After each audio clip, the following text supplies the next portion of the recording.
All right, ladies and gentlemen, welcome into a very special AEW Revolution Predictions panel episode of the BCP. It's late. We're staying up. We're ready to go. We want to talk about all things Sting, all things Sting's last match here at AEW, perhaps his last match ever.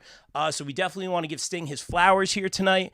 But guys, we got to talk about this awesome Revolution card. I want to know what you guys think about it in the chat.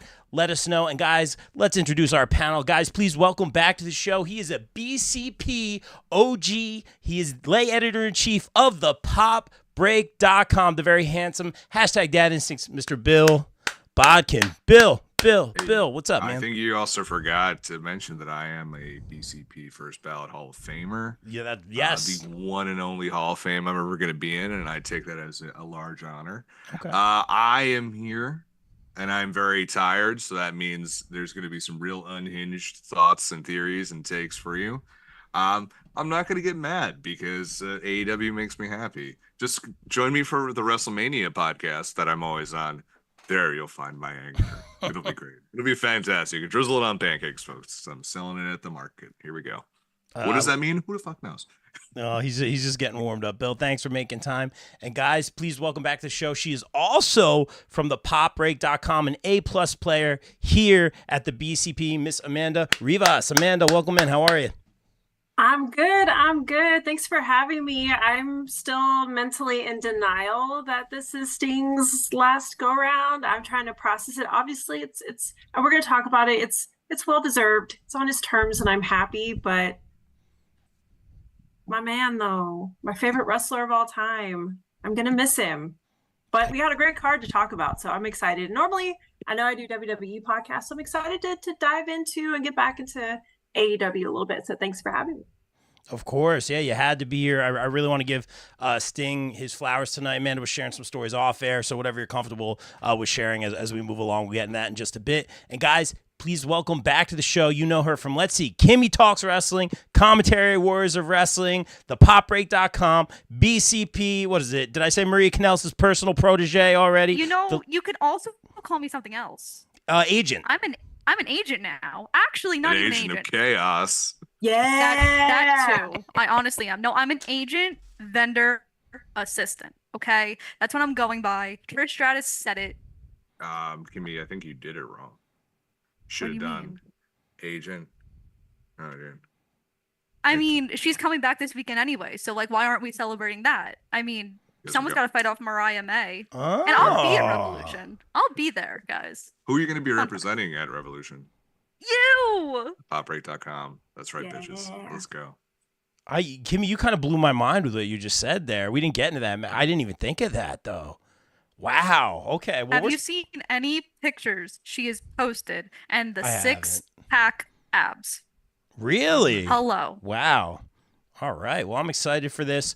I do my research, clearly. Yeah, love it. Guys, so much to talk about. Before we get into like storylines and wrestling and all that kind of stuff, Bill and Amanda especially, I wanted you to be here because we've talked about Sting a lot. But like to me, like Mysterio's my guy. And he's kind of, I'd say he's closer to the end of his career than the beginning. And man, I remember when some of my favorite players on the Nets were traded or retired and like kind of know what you're going through. Joke. Yeah, well, that's fair. I know what you guys are going through. And like for me, I came in Ruthless Aggression era, so I didn't really know Sting as much, man. But just to hear you guys talk about him over the years here on the podcast, connections with family members, watching Sting together. I know some of you got to meet him, some of you got to work with him. Before we get into all this and the storyline and the match, is it right? Is it wrong? Do we like it? Do we hate it? I want to talk about Sting, give him his flowers. Bill, I'll start with you, man, because you came up with the term #Fun Dad Sting here on the BCP. We had a lot of fun with it. I know people that were backstage with him, and they just said he was. I'd mentioned that you had said that, and they're like, he's exactly like that. Like he's very cool, and he's great to the up and comers, man. Just anything you want to share about why Sting was your favorite? I think you like Surfer Sting, all that stuff. Oh, I like any Sting except Wolfpack Sting because that was weird. But I mean, like the color scheme was cool. Just why he was in the Wolfpack didn't make any sense. So, growing up in the Northeast, like many of us except for Amanda, WWE kid. Channel 5 every Saturday morning watching WWF Superstars. all the stuff on USA, on Sunday mornings. And then one day, my dad and I are, you're flipping around the channels on a Saturday or Sunday afternoon, and there's this other show. It's WCW / Jim Crockett Promotion / the NWA, which was this weird nebulous time where they went by all three names. And there's a match. It's Sting and Ric Flair versus the Great Muta and Dirty Dick Slater. And I was like, my dad and I both were like, oh, hello, what is this? Who is this dude in face paint who wrestles better than the Ultimate Warrior? And Sting was my gateway drug to other wrestling. I realized there was more than WWF out there. And that's why I started watching World Class and USWA and Global and ECW and TNA and OG Ring of Honor and now AEW, New Japan, you name it. It's all because of Sting. It really is. And it's weird because Amanda, you back me up on this one. We've never really seen someone from our childhood stop wrestling unless tragically they pass away. Like, we literally saw today Ric Flair get in the ring. We've seen Hulk Hogan back in the ring. Like, they never stop. And if people do stop, they're not the big names. They're not like the main event players. Like, so to see Sting, who's in his 60s, like, finally retire and say, okay, this is it. And I don't think you're going to see Sting wrestle ever again. I think his run in AEW, you could rightfully and wrongfully give Tony Khan all the shit you want about how he books stuff in AEW. But I think no legend has ever been booked more perfectly in a final run than Sting. Like, it absolved his WWE run. And Kimmy, I'm not referencing the Seth Rollins thing because that was a freak accident. It was the Triple H WrestleMania match. I thought it was one of the many reasons I don't like Triple H. I thought it wasn't great. I thought it was like, there's a moment to have Sting have his WrestleMania moment, and he really didn't get it. And I thought they've handled it so perfectly that I can't see him wanting to come back after this. And I think that's what's really perfect about it. Sting was the guy who was WCW's flag bearer. Like, when WCW was in the toilet, he was still there, still putting on banger matches. Him and Cactus Jack, him and the Black Scorpion, him and Ric Flair, Vader, and then everything with the NWO. I mean, Amanda, I know you could probably speak to this too. Like, the Sting Crow stuff, especially in the early days of the NWO, it was some of the most exciting, captivating TV ever. Him coming to TNA, like, legitimized TNA. And then AEW. Again, another thing, he legitimized AEW to me because he wasn't a legend that came in, or the ex-WWE guy that came in is cashing a check and is a main event guy. He bought in. He was with Darby Allin. He was jumping off of, like, parts of buildings and doing all this weird stuff. Like, this dude bought into what AEW was. And that says something about Sting. I don't think we're going to ever see another dude like Sting really walk through, like, the curtain again, who is, like, can be mainstream, but is, like, appeals to the hardcore wrestling fans and gets it and actually gave back fully and utterly to the wrestling business, but also, like, had his best run. So I think it's really cool that an arena in Greensboro, very fitting, where he was made at Clash of Champions 1, is going to be his final match. And I like the fact that he's calling his shots in the match he wants. And he wants the Young Bucks. He wants the team with Darby. It's like, win, lose, or draw, this is all Sting's. This is what he wants. And he should be able to dictate what he wants. Now I want to hear Amanda talk about her OG thirst trap. Yeah, absolutely. Real quick before we throw it to Amanda, it's interesting, Bill, because in the chat, Calvin said the first match I remember ever watching live was Sting versus Great Muta. So that's crazy. Those matches were bonkers back in the day. They really, really were. That's wild. And then David in the chat saying, watching from Cedar Hill, Texas. Well, thanks for tuning in. We got a lot of Texas people here. It's because Amanda's here. This is the goal. We're bringing them in. It's 'cause of The Amanda. Midwest. Let's go, Amanda. Thank you for being here. The Midwest. It's the South. No, man. well, I'm Come sorry. on. The South. It's late. It is not the Midwest. Yes. Yeah, Not you a know how geography tired I major. was. I totally just let that go. You're like, Yeah, right? Minnesota. I'm just like Texas. All I heard was Texas, and that's what matters. Yes, that's right. That's right. Boom. Insert drummer joke. But Amanda, like we were talking off air a little bit. And I was talking to Kimmy. She's like, oh, we got to get Amanda on the podcast because like Sting is your guy, and you've said it many times here on the BCP. But I know there's a little bit of a family connection. I know you had the opportunity to meet him a couple times. Just whatever you're comfortable with sharing about why Sting is your guy. Well, thank you, Kimmy, for having me on and recommending me to be on this panel. Because I had to. Rob was going Yes. to ask like somebody else. I was like, are you out of your damn mind? Not true. That is true. I have the receipts. Amanda, I'll send them to you after this. Oh, I hope it's on yellow paper. Oh boy. It's a Anyway. real carbon copy. Did they do that in the old days? Yeah. Yes, they did. Carbon do that copy. in Yes, LA. they did. Yeah, Amanda knows. I remember. We're cut Same from with the- Scattrons. So this is the only projectors time Amanda. and all of that. Yeah, This is the only time Amanda and I can relate on the same age. It's usually how old is Bill on a podcast? Kelvin in the chat goes, I was 6. So there you go. Yes. Oh man. Oh man. So Sting is my favorite wrestler of all time, hands down. And I was trying to figure out what to say without getting super emotional. And here's the trick, guys. If y'all ever don't want to cry or stop yourself from crying, drink water and it'll stop you from crying. So hence Really? my giant I can water attest to that. interest. That is so true. Yes. Wow, So I that's learned hence why my giant water cup is here. So I first encountered Sting. And I've always grown up around wrestling. My Thea's house, we were always watching it. And I remember seeing like blonde Sting. And I remember, of course, Ultimate Warrior. And I remember we watched like a combination of WWF and WCW at the time, or at least, kind of Jim Crockett at the time. So kind of here and there. But it really wasn't until Crow Sting happened. And I had just watched the movie with my dad, which, sorry, Dad, I'm going to out you on this one. We was not supposed to watch it, but we did. And that's how I watched most movies with my dad, was when my mom wasn't around. And I loved the movie. And I had to go back and do the math. Said it was 8. It was actually 10. And remember seeing Sting rappelling down the rafters. And it was during the NWO Black and White. He was the Avenger, kind of the Dark Avenger run.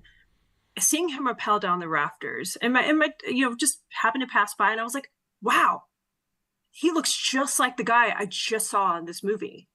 And I sat down next to my dad and I was like, Dad, who's this? And I just started asking a million questions because I was super fascinated with Sting.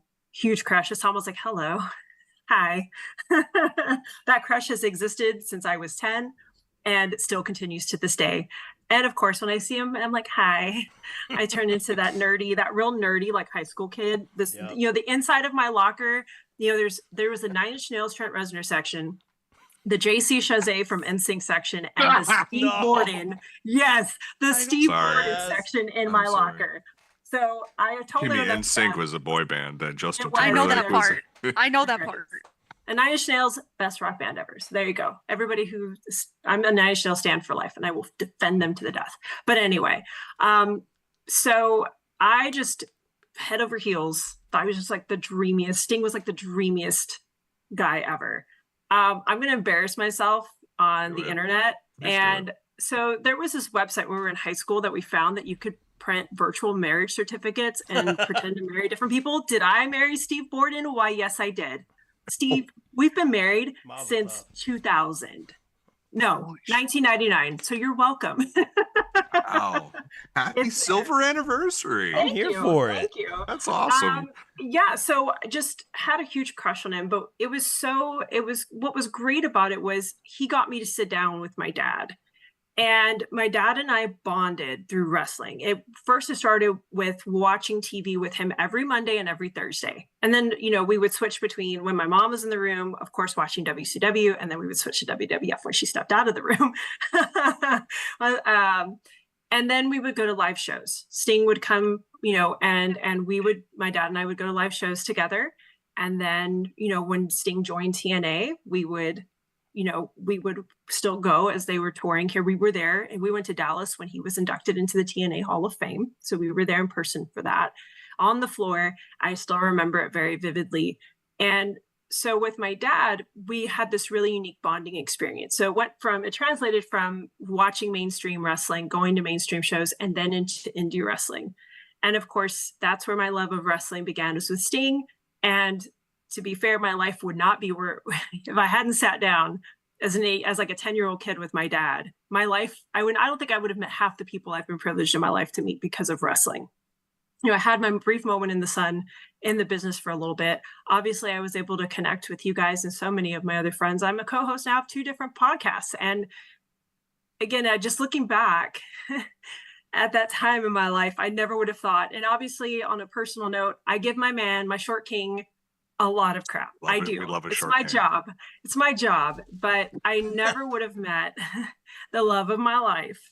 Oh, if I didn't sit down, That's more embarrassing than the marriage certificate. You just put that out on the internet. I did. And you're welcome, Brandon Weiss. You're welcome. That's right. I never would have met him and connected, I think, with all the people in my life if it wasn't for Sting. So all I have to say to you, Sting/Steve Borden, thank you. That's all I have to say on that. Thank you for everything you've given us in the ring. And thank you for helping me fall in love with wrestling, and for being very patient as I geek out in your line every time I'm there.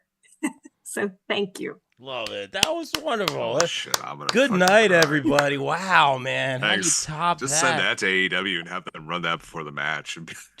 Right? Everyone's crying in There's the Greensboro. clip. Real quick in the chat, Calvin, dang, Amanda, bringing the onions out early tonight. Sheesh. Oh, man. Shout out to the Short King in the chat as well. But, Amanda, thank you for sharing that. I really appreciate that, man. Something in my eye. Kimmy, let's throw it to you. You've had the opportunity to work with Sting a few times. Just anything you feel comfortable with sharing. Yeah. Yeah, right. Sorry, Kimmy.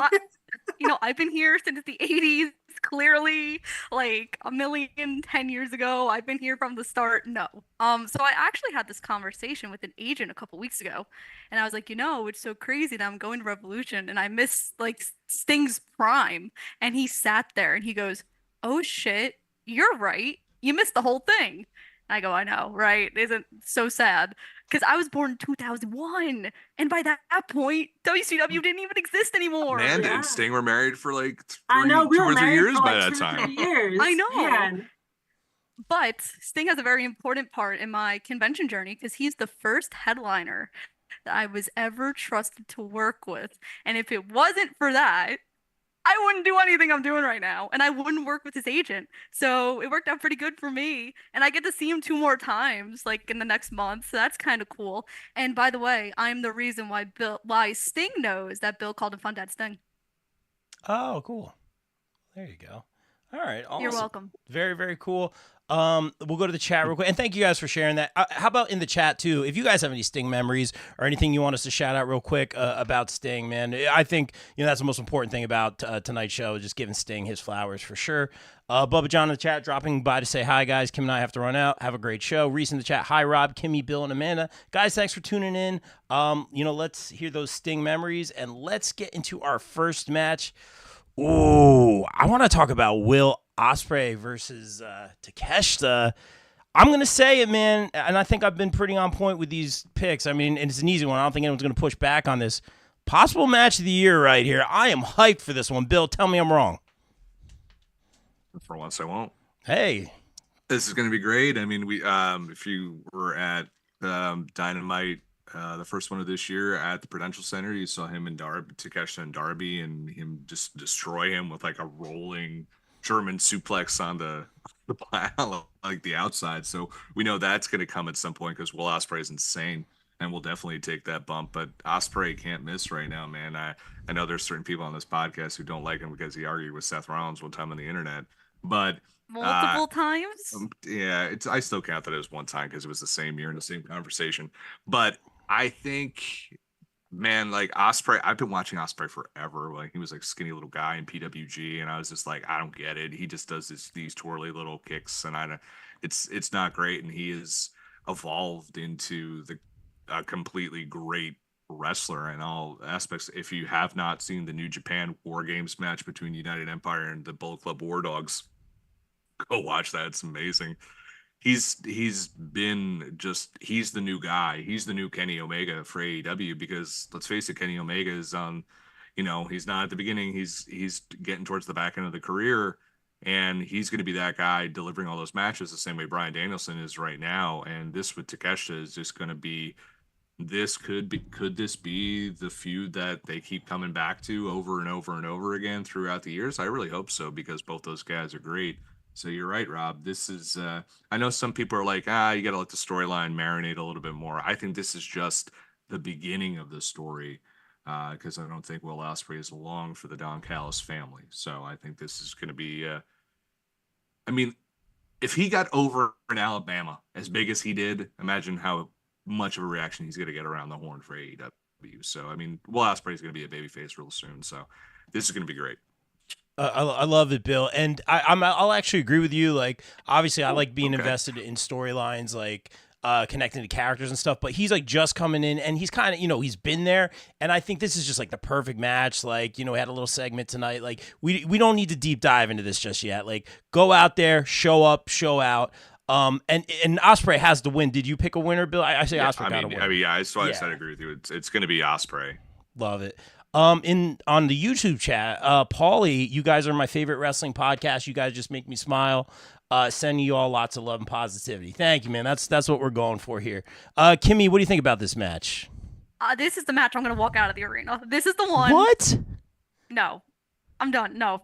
I'm not even going to ask Will a question on the scrum, okay? Like, no. Wait, why? What am I missing? She hates him because he hate him. We talked went about after Seth Rollins one time. Oh, here we go. It was not one time. It was not one time. Bruv. I don't care. Bruv. I don't care. Bruv. I don't care. Bruv. The Dumbo's gonna Settle down, win. bro. Settle down. So he said it. He said, I'm just impersonating the Do you man. want to pick a winner, Kimmy, at least, or not really? It's obviously going to be the idiot who just signed. Whoa! And then he's going to turn. Wow! Name calling. Jesus! And then he's going to turn Don Callis family, and then by Full Gear, he'll challenge Swerve for the title. All right, long-term Boom. booking. Wembley. Kelvin in the chat saying No, this is not a match Wembley. of the year easily. I agree with that. Great introduction to the AEW audience. This match is important for AEW's future. That said, Ospreay will win. Amanda, do you think Will Ospreay will win here? And what do you think of this match? I would love it if man. Amanda just shit talks Will Ospreay right now. It's like nicest person to know. She's like, Will Ospreay's a piece of shit. And I'm like, I actually like Will Ospreay. Like minus do. outside of, the Seth Rollins kind of deal. I mean, he's a hell of a wrestler. It's just the like understatement of the year. But the caliber of talent in this match cannot be denied. And this is definitely going to be, I think, a match of the year contender for sure too. This is going to cement Will Ospreay as one of the biggest AEW acquisitions ever. And they really, really need more younger, fresher, talent at this point, because a lot of your cornerstones are kind of your aging, who's bringing the eyes right now, a lot of your aging superstars on your roster that are not going to be on your roster for much longer. So you really need somebody who's going to bring the bang for the buck, who is going to just showstopper after showstopper. And that's what Will Ospreay is known for. He's known for the crazy bumps and the risks and the spots that he takes, and this is going to be no different. This is going to be one of these, I think you're going to see a really awesome mix of just great wrestling technique, especially with the history that these two have. Great wrestling technique. You're going to see the crazy viral moments and the spots that I think both are known for. The intensity behind the story. It's not a very long, marinating story. I agree, Rob. I'm a fan of storytelling, and good storytelling and solid storytelling. But sometimes you don't need it. And in this case, I don't think there needs to be a very long-term. There didn't need to be a long-term build. I mean, the caliber of the match itself is great. And so I'm here for this. I feel like this is one of the matches I'm actually most excited to watch for the pay-per-view, because this is going to be, I feel like we're going to see even more than what we expect, because this is Will Ospreay's debut. This is his big moment. So I really feel like we're going to see some crazy good stuff that the rest of the card is going to have to work really hard to keep up with. So this is I feel like the placement is probably going to maybe be like midway. I think it's going to open. Do you? Yeah. They've done that before. That's a good point. I either thought like midway or even starting, but I feel like they might be good to just get the crowd pumped back in. Oh, that's a good point. In the middle of the pay-per-view, because sometimes we kind of fade, just depending on what happens. And then I really feel like this could just re-energize the crowd and get the crowd pumped the rest of the night if they don't open. But I'm here for it. I'm here to see I'm just expecting a beautiful wrestling match between these two, and I'm excited for that. Very well said. Reese in the chat saying this will be another stock elevating match for Takeshita, but Ospreay wins. Yeah. I think this will be good, and I like what you said, Amanda, about it being the midway point. Like this, at the same time, it's going to be that match where they go back behind the curtain. It's going to be follow that. I think it's going to be that damn good for sure. Someone is listing Randy Orton, the song lyrics. I hear voices in my head. They counsel me. They understand in the chat. Okay. All right, sure. A little Randy Orton quote in there. Let's go to Kimmy. You kind of hinted at this, so I'm going to throw it to you first. Toni Storm, the champion, is going to be defending against Deonna Purrazzo. So great to see her finally at AEW for the AEW Women's World Championship on the line. I had my pick ready to go, and Kimmy, we're starting to talk about Sting, and you throw a monkey wrench in the whole thing, and now I'm thinking other things, and I just went, and I'm still picking Toni Storm. Okay. I'm not picking Deonna. So this is the problem, right? Okay. So I've known Deonna since I was 14 years old. So me and her go way back, right? So I've texted Rob this story that the last time I saw her in person before she made her AEW debut, I went up to her and I was like, so you go on WWE? Flat out, because I knew she was going to give me an answer either way. And she told me at that point that no one had contacted her yet. So little scary things going on. But luckily, Toni decided to pick up the phone. Thank God. So here's my thing. Deonna is not going to be the one to defeat Toni. This was my fear, actually, because you're bringing someone in new to lose on the big show, and people want her to come down to Ring of Honor, and that's not happening. Sorry. But yeah, so obviously Toni has a friend. Deonna has a friend. And that friend has been missing since October. Did you know that, Rob? I had been reminded a few times, gently. Yeah. And she's been tweeting a lot that she's been working out. And I believe she's going to be someone's Monet's big first feud in AEW. So I think she needs to come back at the pay-per-view and not have some random ass episode of Dynamite, which is why Britt will come here to go goodbye to Mariah. But it won't be enough, and Toni will still win. But yes, Britt's going to come back, and then Britt's going to feud with Mercedes. And then everyone's going to boo-hoo-hoo on Twitter. Okay. So Britt comes back to cost Deonna the match? No, she's just coming back to try to help her, but it's not going to work. Oh, okay. So same because we've talked to her about, like, people have wanted that Britt Deonna match It'll happen. Of course. But I thought Eventually. Maybe you were going that direction, like Britt costs her, and then we get the feud. Because then this is what's going to happen to Big Business is Mercedes is going to come out, and then Britt's going to be like, "Yo, this is my show. Like, who are you?" And then that's going to be the match of Double or Nothing. That's a good match. I'm here for that match. Okay. You know who it's been approved by, actually? Jimmy Hart. Because me and Jimmy Hart had a whole conversation about this. Me as well. Whole name drop. I gotta pick up these name drops. Get the dustpan. It's like, something, Kimmy. That's literally how we talk. That's the sad part. Yo, Kelvin in the chat checking in though. And Kelvin, we gotta have him back on the show soon because he always brings a lot. He goes, fam, I was thinking Jamie Hayter Okay. I don't know what her timeline is, but I'd be here for that as well. She was in the States a couple weeks ago. All right, Calvin. I like that, man. This is why you guys are here. I'm gonna stick with my original plan here. I'm gonna go Deonna to be the one just come dethrone Tony because Tony is better. Not necessarily chasing. Not biased towards Italian female wrestlers from New Jersey. That's so fair, dude. Yes, well, I said it. That's it. Bill He's totally red. catching me off guard, He's man. I don't even know what I was Oh, you saying. should see the stuff I say Blushing just to over bring here. him offline. Yeah. Anyway, I congratulate him many times about things, and he's just like, please stop. Amazing cooking. I think Tony is not necessarily better chasing. I mean, bright red, but also better complaining to get the title and better in losing. I'm here for it. I love Luther. I love everything they're doing. I think everyone does. Doesn't need the championship. How many times have we said that on this show? Better, not necessarily chasing, like I said, but better complaining. Nothing wrong with a talent the caliber of Deonna Purrazzo coming in and dethroning Toni Storm. And they know each other, maybe knows the Achilles heel. They told a little bit of a story there. I'm excited to see this play out. I'm all in on Deonna, although, Kimmy, I think you bring up some great points. I don't disagree with you. I just didn't think of that. I'm going to stick with the script on this one. We'll play it safe. Like most things in life, I'm going to go with Deonna to win here. Amanda, what do you think? I have a question. Okay. Before we get to Amanda, I have a question for you. So that means you're okay with Deonna losing it to Mercedes at Double or Nothing? Hold on. Wait, I didn't get first that off, far. let's. Yeah, yikes. I mean, you're not gonna have her win there. You have her winner at the biggest show of the year, man. I'm on Revolution. You have to think steps ahead, Rob. You're That's right. how you I make- agree with that. So say this to me again, Kimmy. So You're I'm okay with Deonna losing it to Mercedes at Double or Nothing if my Brit thing doesn't pan out. I'm okay with that match.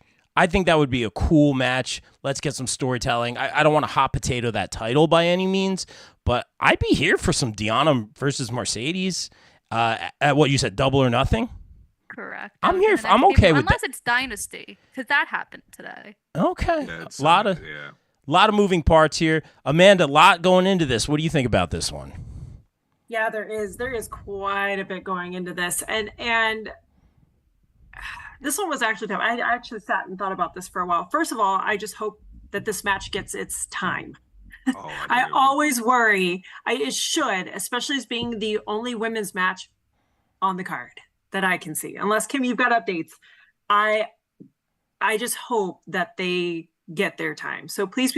And I know this match is going to be a banger. It's going to be fantastic. These two women have a history. They know each other. I think you're going to see if the time is given to them, which it should, a really, really great women's match. So I'm excited. I'm excited for that in general, just from a wrestling standpoint in terms of technique.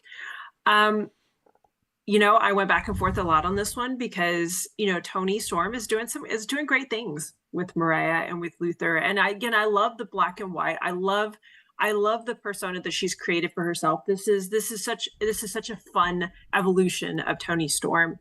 And I feel like she's gotten to the point where, I'm with you, Rob. I actually feel like if she is okay to drop the title to Deonna, because Deonna, she comes in, she has, the pedigree. I mean, she has the TNA backing. Like, you see all the accomplishments that she has done. So she comes in with the clout already.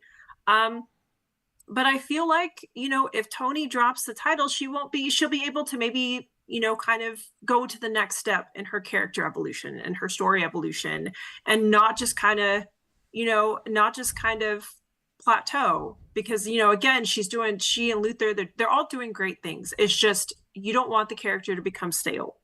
And so I hope that, we get to see the next evolution of Toni Storm with this loss. But man, Kimmy just threw like a monkey wrench too. Like I didn't even think about the possibility of Britt coming back. I was kind of along the lines of Jamie Hayter actually coming in, but that's a really good point. So, I mean, I think I'm still going to ride with Deonna on this one, just because, again, she's got the pedigree, she's got, and I think it's going to open the door for more challengers to come in. And again, Mercedes, I'm not opposed to it. I'm not opposed to seeing this match happen. I'm sure that we'll find a way to keep the title on Deonna for as long as possible before she finally drops it to Mercedes. Probably maybe at the big show, but basically at this point, I'm going to go with Deonna on this one. I'm going to go on a risk because, again, I went back and forth, and I feel like it's going to go to Deonna. Yeah, I think, obviously I agree with you. I picked the same thing. Real quick, Reese in the chat, this match was too soon, but Peraza will get the title. Oh, Peraza will get the title sooner or later, but Storm is too hot to drop right now. Kelvin in the chat, AEW women's division is absolutely insane right now. Bill, help us out. We're all over the place. All right, so this is actually, I gave this zero thought going into, but I want to tell you I gave zero thought to anything but my Sting stuff, so this is all off the cuff. Let's not put the belt on Mercedes just yet. Let's do something AEW has never done, because this is why this match is pivotal. Let's have 3 to 4 major storylines happening at the same time in the women's division.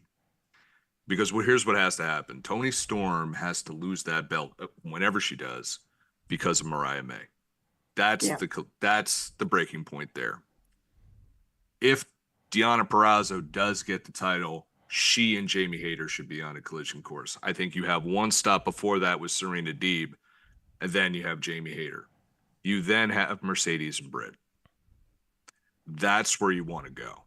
And maybe you even have a little detour with Britt. Before Britt, maybe you do Mercedes and Saraya, for example. There's ways you can go. That's ultimately what I'd like to see, because then we also have this Chris Statlander, Willow, Stokely thing that's happening, which could lead to other people coming in. There's a lot of moving parts in the women's division. This is ultimately what I want to see. So I think it's too early right now for Toni to drop the title to Deonna, because I feel like you either because of the way the Mariah May story is, she has to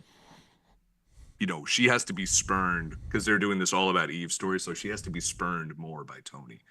So that could be because she accidentally makes Toni lose and they eventually fall out from there. But I think, depending on when Jamie Hayter comes back, I think we have Toni Storm retain here, go a little further down the road. Deonna eventually gets that belt.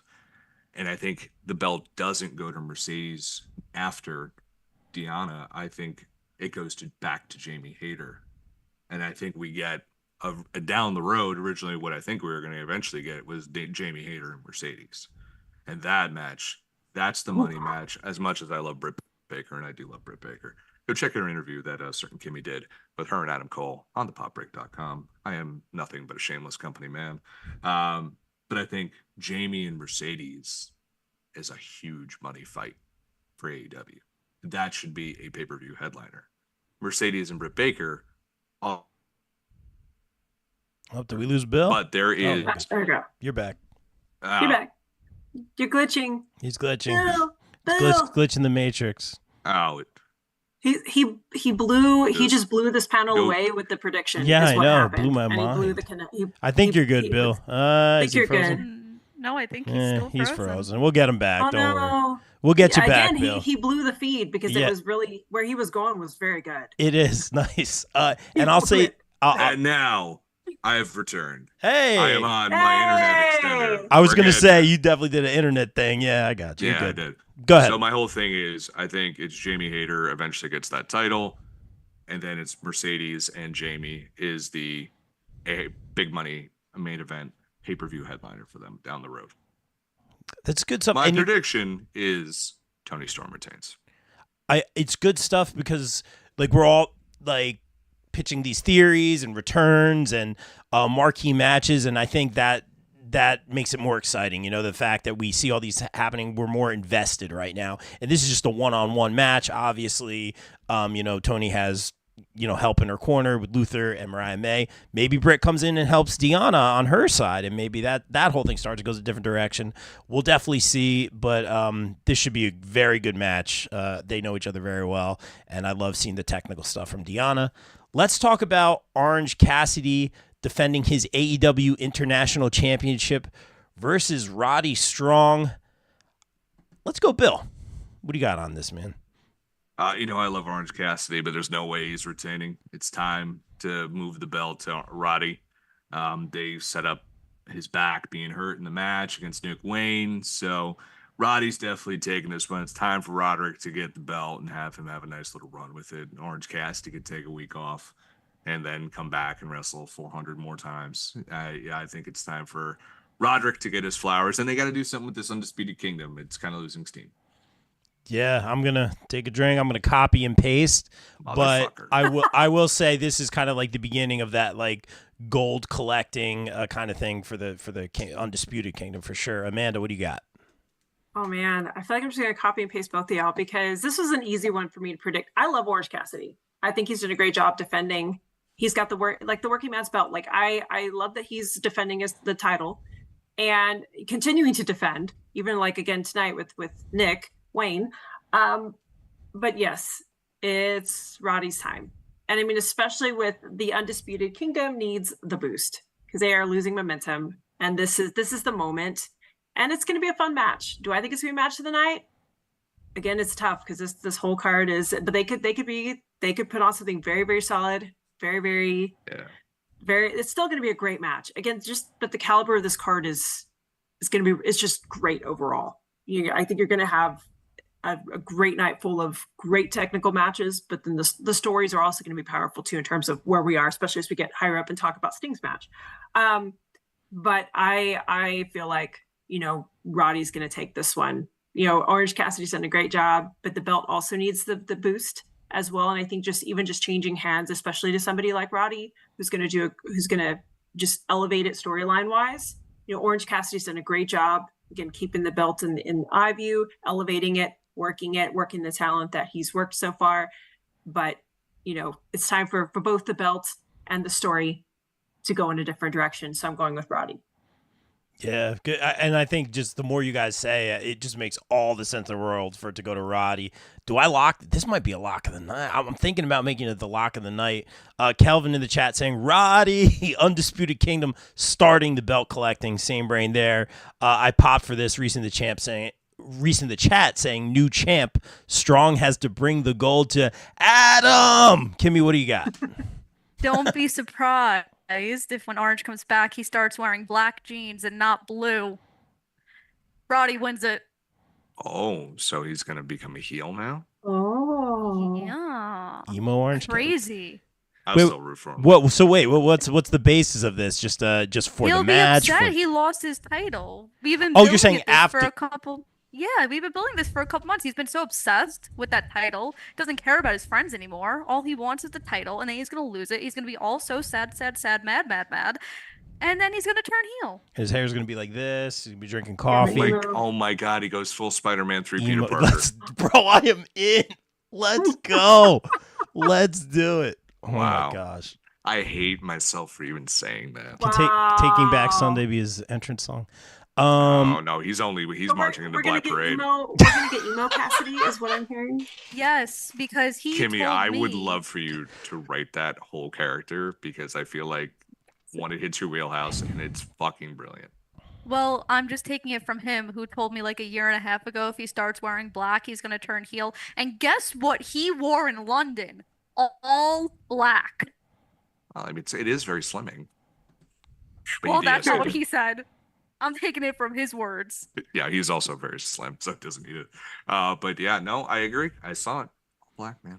In the chat, I'm here for heel orange, and yes, Kimmy. All right, let's go, Kimmy. We got to talk about it. The TNT Championship on the line. Christian Cage no longer defending against Adam Copeland. I love that AEW episode with him and RJ City, by the way, hilarious.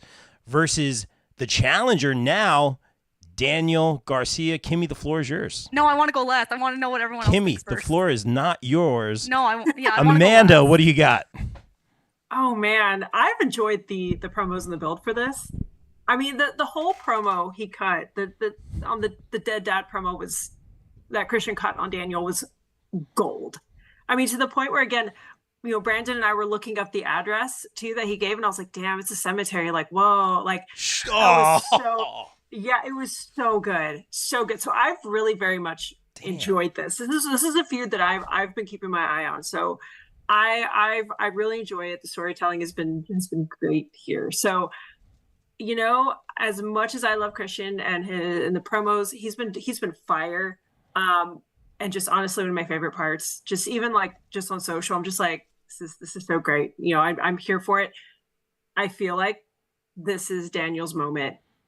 And I mean, he's put in his time. He has put in, you know, he's been great in this feud. And I think there's nobody right now that's more deserving, at least for this title, than Daniel. So it's not just because it's an extra bonus because it's for Kimmy too, but really the way that the story is situated, the way that we're building, I'm here for it. I think it's going to be Daniel, and that's where I'm going with it. That's where I'm going with it. Wow, going to Daniel in the chat. I'm gonna leave this one alone until we get our answers in. All of you have to do the Garcia dance. I'll say this. I don't do it. Yeah, we're on Zoom. Or I'll say this. Like I'm You either all all could do like it. either Me either and Daniel are above that. either we all do it. He's not above that, by the way. He does it in his friggin' intro video. Me and him are. Yes. Again, me and him have a I'll say connection. this because we're a team That's good. here on the BCP. We either all do it or we either all don't do it. There's no. No, that's never There's no- ever how it goes on the BCP. No, it's not. Because But it's it always is like today. it's always like this, and then someone's like, "What are you guys doing?" And then I break my headphones while I'm doing it. It's crazy. Yeah, no, definitely do it. Bill is not Danny doing it. DG walking out with the title here, man. I think this is going to be a very complex narrative we're weaving here, because on this day I see very clearly what's going to happen here, because a plethora of things. One, young Adam Copeland, who Sophie is a big fan of because he was Aries and Percy Jackson and the Olympians, a show you should watch on Disney Plus. It's a lot of fun. They don't pay me to say it. I wish they did. I think he's going to come back and help ruin the day for Christian Cage, as Nigel McGuinness would say. I think we're going to see a lot of like shenanigans also in this match. At Menard, he's going to get involved. He's going to get laid out. I'm waiting for Mother Wayne to get involved and allow for, Beth Copeland to come out, and we get a Christian and Mother Wayne, Beth and Adam, a couple matches, a little mini feud going on there, because ultimately the draw to all this really is Adam and Christian. This is a great feud, and then this just allows Daniel Garcia, a young dude, to get the title he needs, restore the feeling, have him do the dance. I'm going to recommend everyone check out I know I'm promoting my own site, The Pop Break. Kimmy and I have a column about predictions. Kimmy, I have to say, her prediction about Daniel Garcia is some of the best stuff she's ever written. It's really, really good. It's very good. It's very heartfelt. Not the best shit I've ever done, though. No, well, you interviewed fucking Adam Cole and Britt Baker. He's so giving you a no, compliment, it's not. yeah. But I'm Yeah, saying in yeah. terms of predictions, it's very good. So check that out. I'd like you guys to read that. And I think from here, then it's what I'm more intrigued by than anything is where Daniel Garcia goes from here. Yeah. Because I want to see the open challenges come back, and I want him just to be the scrappy fighting champion who's taking on all comers. And I think I think the rocket is getting strapped to Daniel Garcia at Revolution, as it should. Really And well. not just because if I didn't pick a Kimmy, it would be like, why didn't you pick him? He's the best. And I'd be like, well, no, he is the best. But yeah, I think the JAS stuff really did hurt him. So I'm glad he's back to where he is now. Right. And yes. Really well said in the chat. DG for TNT. Kelvin in the chat saying, I will record myself doing the dance for BCP Plus. Kelvin, you are on the next panel, not WrestleMania. What's the next one after WrestleMania? You're on the next panel for that. Probably for sure, Backlash or Dynasty or WrestleMania Backlash or whatever. Welcome in Hassan in the chat. Hi there, guys. Yair in the chat. CMLL rocks. Yeah, for sure.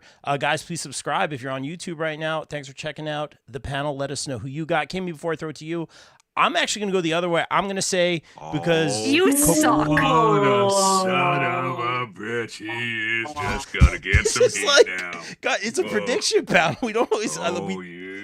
this is like if I tell someone to... This is like if I tell someone to shut up and everyone's like, Rob! You No, I want monster! to see Like, that happen. When does that ever happen? It's- I want to see you be a dick to people. I'm a heel. I'm supposed to do that shit. We know, I but I mean, wasn't- that's not Rob. He's I the wasn't bright-eyed babyface. I wasn't doing it for like a reaction. I think because, and this is why way my brain works. First of all, I love what you guys are saying about DG. Bill, I love what you said about the open challenge. Like, that makes so much sense. Let's be real. I think we can all agree on this. Tony loves the guy. Tony loves the guy. I think there's all the reason in the world. Yes, Kimmy, we know you love him too. To be, yes, for sure. But there's all the reason in the world for him to be the TNT championship.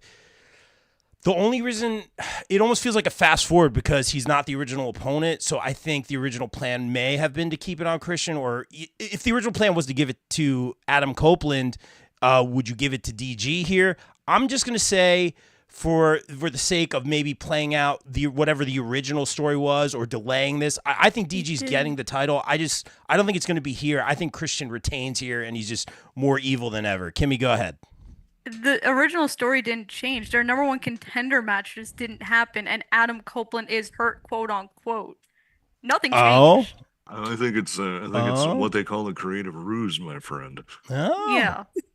Well, So, he's at the later stages of his career, so I don't know. Okay, I'm He's listening. not hurt. I'm telling you that. Looking at you, he's pulling a Hangman Adam Page from. Oh, don't get me couldn't- started on that. Okay. Man No, couldn't even walk down the ramp. Okay, man was struggling to fake it. If I swear to Jesus Christ on the cross, Rob, if you slander Hangman Adam Page, I will fucking lose it.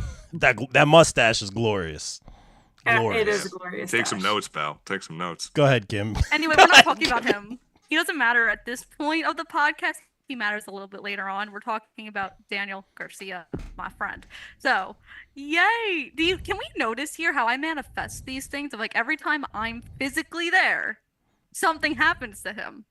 His first pay-per-view win, his match against Swerve at Dynamite, the scrum. He said my name. Are we keeping track of all these things happening? I mean, I have to. I know because you remind did. me all You the have time. to, because I bother you 24/7, 365. So I mean, keeping up with the track record, it has to happen. How is it not happening? Well, here's Rob. the thing. The big Yeah? question to you, Kimmy, is Uh-huh. does he thank you publicly if he wins? I think he will. I really think it's gonna happen, and then everyone good in the luck scrum's charm. gonna be like, Yeah. what is happening? He's thanking this child. Tony Khan's gonna be like, who's Kimmy? It's gonna be a whole thing. Yeah. So anyway, this is why Daniel's gonna win. So Adam Copeland and Christian Cage need a rubber match because they're 1-1. Yeah. They don't need Yeah. that for the title. And it's most likely gonna be in a steel cage match to keep all the other people out. I know. I love it. So, thank you. I'm smart sometimes. So, we get the title away. And you know, Rob, there's this thing that Daniel Garcia actually made a phrase. Do you know what the phrase is that Daniel Garcia made for AEW? I feel like you're talking down to me, but go ahead. It's called restoring the feeling. And he's going to restore the feeling of the TNT title and bring back the open challenges. And he's going to wrestle every damn week, just like Cody did, and just like all the TNT champions before him did. And then, just like he told me on the media scrum, I want to fight for everyone who loves AEW. It's not just for myself. I want to fight for everyone who loves it as much as I do, which is why Daniel Garcia will be and your new TNT champion. Wow. All right. Give me what you start spitting facts at the end there. Like, for sure. I like what you said about the cage match. I like what you said. The title does not to be on the line. Now you're speaking my language. I can understand that. I've been speaking your language the whole time. You Ha- just don't want to agree. well, and Hassan, sorry if I'm saying your name wrong in the chat. How are you guys doing the Sting last match on the panel tonight? We're gonna probably save that for the end. I would say we did talk about Sting and give him his flowers. So if you have any favorite Sting memories, let us know. Let's talk about where we want to go. Let's go. Eddie Kingston defending I have things to say. Continental Crown Championship versus Bryan Danielson. Kimmy, would you like to have the floor go first? Yes. Because, oh man. Rob, did you? Okay, no. Actually, this is to everybody. Did Don't you come at see me. my tweet today? No, I know what this is. I know what this is already. So, me and Kate from Fightful found this really fun fact. I know, another one. You know what that fun fact was? That Eddie Kingston, my Ring of Honor World Champion, has not been on since episode 42. We're on episode 53. He has not been on since December of 2023. Do you know that Friday is March? So you're trying to tell me that my world champion cannot be on the program he's heavyweight champion for? Are you out of your mind? It's bad enough that all the other champions seem to disappear. Like, what the hell? And I'm supposed to take Ring of Honor seriously? Why? He's there. He's been on Collision. They tape Ring of Honor right after. He can't stay for another 10 minutes, cut a promo, have a match. I can't have any of that. This is why the Connell Classic triple thing, stupid. Anyway, whoever wins, I don't care. Like, are they going to wrestle on Supercard of Honor? Because we all know Eddie Kingston didn't defend his freaking title on the pay-per-view. He had a Proving Grounds match, which isn't defending your title. It's a showcase match against Anthony Henry, which, love him. Awesome. Workhorsemen, great people. But, no one knows who they are because no one watches Ring of Honor. And this is the reason why. So whoever wins, just come to Thursdays, defend the damn title, do your job, and that's all I want. And it's going to be Eddie Kingston. And again, he's not going to wrestle Supercard of Honor. So, Kimmy, I'll throw it back. And I understand your frustration. You bring us some great points. If you are the champion, you should represent the brand, represent the show proudly, butts and seats. I get exactly what you're saying. I'll ask you this. Do you feel if Bryan Danielson were to win, maybe he would be the guy to show up? No. Or probably... Well, there you go. He wouldn't come either. It's a universal problem. It's not even the world title. We have no champions on the show. If you look at a standard episode, you could actually read my reviews on PW Insider, where I detail this every single week, that the only champion to show up every single week is Athena, the women's heavyweight champion. Our TV title person has visa issues. We're combining the 6-man titles for a dumbass reason. Jay White shouldn't even be a 6-man title. That's a slap in the face to him. Our pure title's injured. He's injured. Where the hell has he been? At least give me an explanation. He's injured. Okay, but say that on the program. Don't say it in an interview.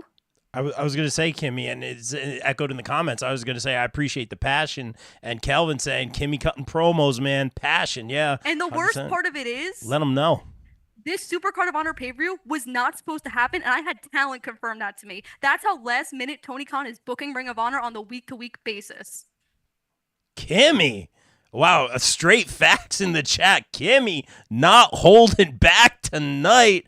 Bill, where do we go from here, man? What do you think? Bill's going to say that he hears me complain about this every single week, and he loves it. Yes. Bryan Danielson's going to win. What? Yeah, Bryan Danielson's going to win. Bryan Danielson is in the last year of his contract, so what he's going to do is he said, I'm going to have a wild-ass year. So what's that going to include? That's going to be one last Ring of Honor world title run. He's going to be headlining. You're right. Eddie Kingston is not wrestling in Supercard of Honor because it'd be Bryan Danielson. He's going to defend in Ring of Honor for that title against somebody. Will he show up to TV? I have no idea. He's also going to have the New Japan Strong title, so he can defend that as well. So he's going to defend these titles all over the place, and eventually he will drop it to somebody. But I think Bryan Danielson is the one to win here. The reason I picked that is because the stipulation for the match is Bryan Danielson must shake Eddie Kingston's hand whether he wins or loses. So there you go. There's your out. So he's going to shake Eddie Kingston's hand. He's going to turn face. And then what's going to happen is Eddie Kingston's going to be involved with the Young Bucks after the Sting and Darby stuff because, once again, they interrupted his promo. They got in his face. We didn't like what you said about us. He's mentioning them. So Eddie Kingston's going to be involved with them somehow. So I think it's going to be Bryan Danielson's going to win this one. And it's going to be a fucking awesome match. Real quick in the chat, and good stuff, Bill. You're making me think here. Reese, Kimmy, don't get Kimmy started here. Kimmy, I saw it.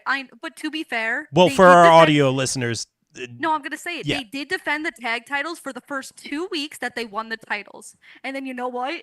They magically disappeared. It's like it just happens. They come and then they leave. So I knew you wouldn't be happy about that. The comment was, for those listening, it's don't forget the ROH Tag Team Champions aren't on the show as well, for sure. Kelvin in the chat, I'm one of the few besides Kimmy that watch ROH, and she told no lies. Wow. I know. Oh, man. I'm like one of 4 people that report it weekly. There's a thread on Twitter where we all complained at like 2:30 today about this. Very bad. Wow. I'm going to go, man, I feel like I'm being difficult today.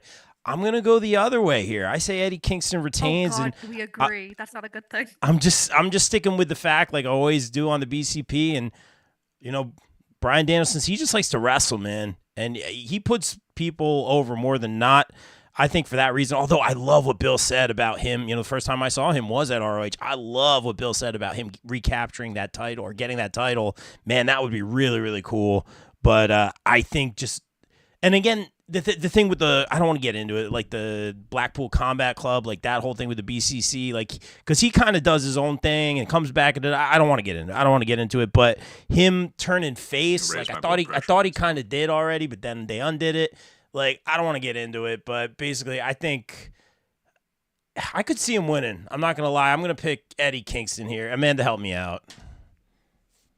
I'm actually going to go with Bill on this one because my reasoning for that, because at first I was like, okay, it's going to be Eddie.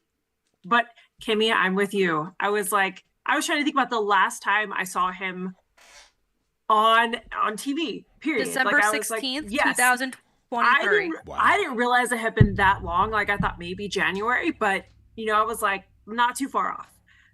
But I'm like, okay, like, clearly he's not on. It's not like a high priority. He's not on pay-per-views. And really what kind of cemented it was one, Bill, the stipulation, the handshake, win or lose, like the or lose. And I'm like, okay, that's there. I feel like that's there for a reason. And then now lately with the Young Bucks coming in and doing these interesting interactions and interesting promos, I'm like, something is going to happen here. And for that focus, for the story for Eddie Kingston to shift, he doesn't need the titles for that. So I mean, I could see the Young Bucks interfering somehow in his match or in this match, maybe, or even like an interaction after he loses. Like, I feel like there's going to be some kind of progression there, but he needs to drop the titles. Kimmy, I'm nervous. I'm like you. I'm like, I don't know if Bryan Danielson will show up on Ring of Honor. It would be nice because, I mean, as a champion, even if you're not defending the title every week, at least show up for the pay-per-views. My problem is Kingston cut a promo like in December, and he literally said, no one is talking about the World Heavyweight Championship, to which I screamed at my TV, well, Eddie, we would talk about it if you showed up to work. Yeah. And so, but Bryan Danielson has the freedom to go around. He's a name draw. And I really feel like he can get away with being kind of treated as a special attraction, especially knowing that he's coming at the tail end of the contract, tail end of, you can really kind of play off of that. You can see he can travel to Japan. Like he's going to be able to have the freedom to travel, to fight, to defend the titles, and yet maybe still do it on his schedule and not, he has that freedom with his schedule. And again, just having that special it factor, that special, again, he's kind of coming towards the tail end of his run, special attraction. I think just even with that factor, you can elevate that, kind of in a way elevates and makes that title special. Even if we don't always agree, where it's like, I wish he would show up regularly, at least they can justify saying, hey, again, this is kind of his last run here. We're going to come see him in action. It's automatically he's going to put, have great matches with the talent that he defends against. Like, he's going to put people over in his own way, even if he retains until he drops it finally. He's going to leave us with a series of outstanding matches, I feel like. And again, these are going to feel special because of where he is in his career. So I think Bryan Danielson's the perfect person to take it off Eddie Kingston at this point. And yet, if they want to keep it off TV, which is going to suck, but at least they have a reason to do it in a way. And it also gets Bryan Danielson away a little bit more. Like, again, Bill, I'm with you. Like, he does kind of his own, and well, Rob actually brought that up. He kind of does his own thing separate from from Blackpool. I know we're not going there, but I also feel like they need a boost. Even if he stays with them, this kind of gives them a boost because they're on the cusp. Like Kelvin did a great ranking, which I enjoyed and I read and I loved, and go check it out on the BCP Plus plug right there.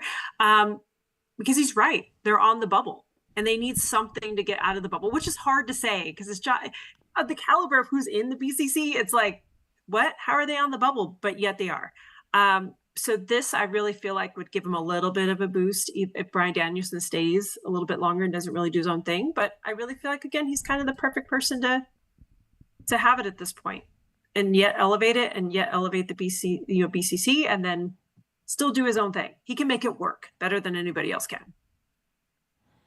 Good stuff. I'm going with Bryan Danielson. Yeah. Bryan Danielson. Here we go. So I think I'm just gonna take it based on everything we said here. Like I feel like I'm starting to overthink things. Let's talk about, obviously you can see where I'm going here. FTR versus BCC, Jon Moxley and Claudio. I think I'm gonna throw. First of all, this is gonna be. We know who wins. The fans. This is gonna go at least 20 minutes. On a pay-per-view, can we have a time limit draw? Yes. On a pay-per-view? Yes. I'm going. But they already did it. They already did time limit draw on with TV. these two. Yeah. Oh yeah. That's what led to I this am match, so, I am actually. so good. I am so good that it already happened. Or Oh man, I think I'll go BCC. I think this could go either way. For me, this is a tough one. Kimmy, help me out. Well, first of all, or you're so good you didn't do your research. Thank Ooh. you. No problem. Always here to remind you of that. Wait till WrestleMania when we're in Philly. Ooh. So this is a match that's happening that the BCC are going to win because I feel like whoever wins this match is going to be the first challengers for those new AEW World Tag Team Champions we'll get in the main event. And also Wheeler's court date's coming up in May. Cash Wheeler. I think they want to avoid that one. So BCC. BCC, Amanda.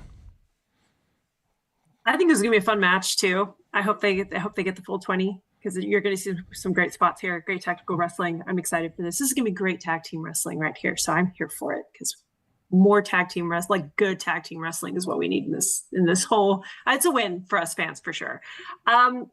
Not saying that because your short king is in a tag team. Is that? I mean, who had a saying? great match against the Von Erichs? I'm just gonna put that out there. Yes.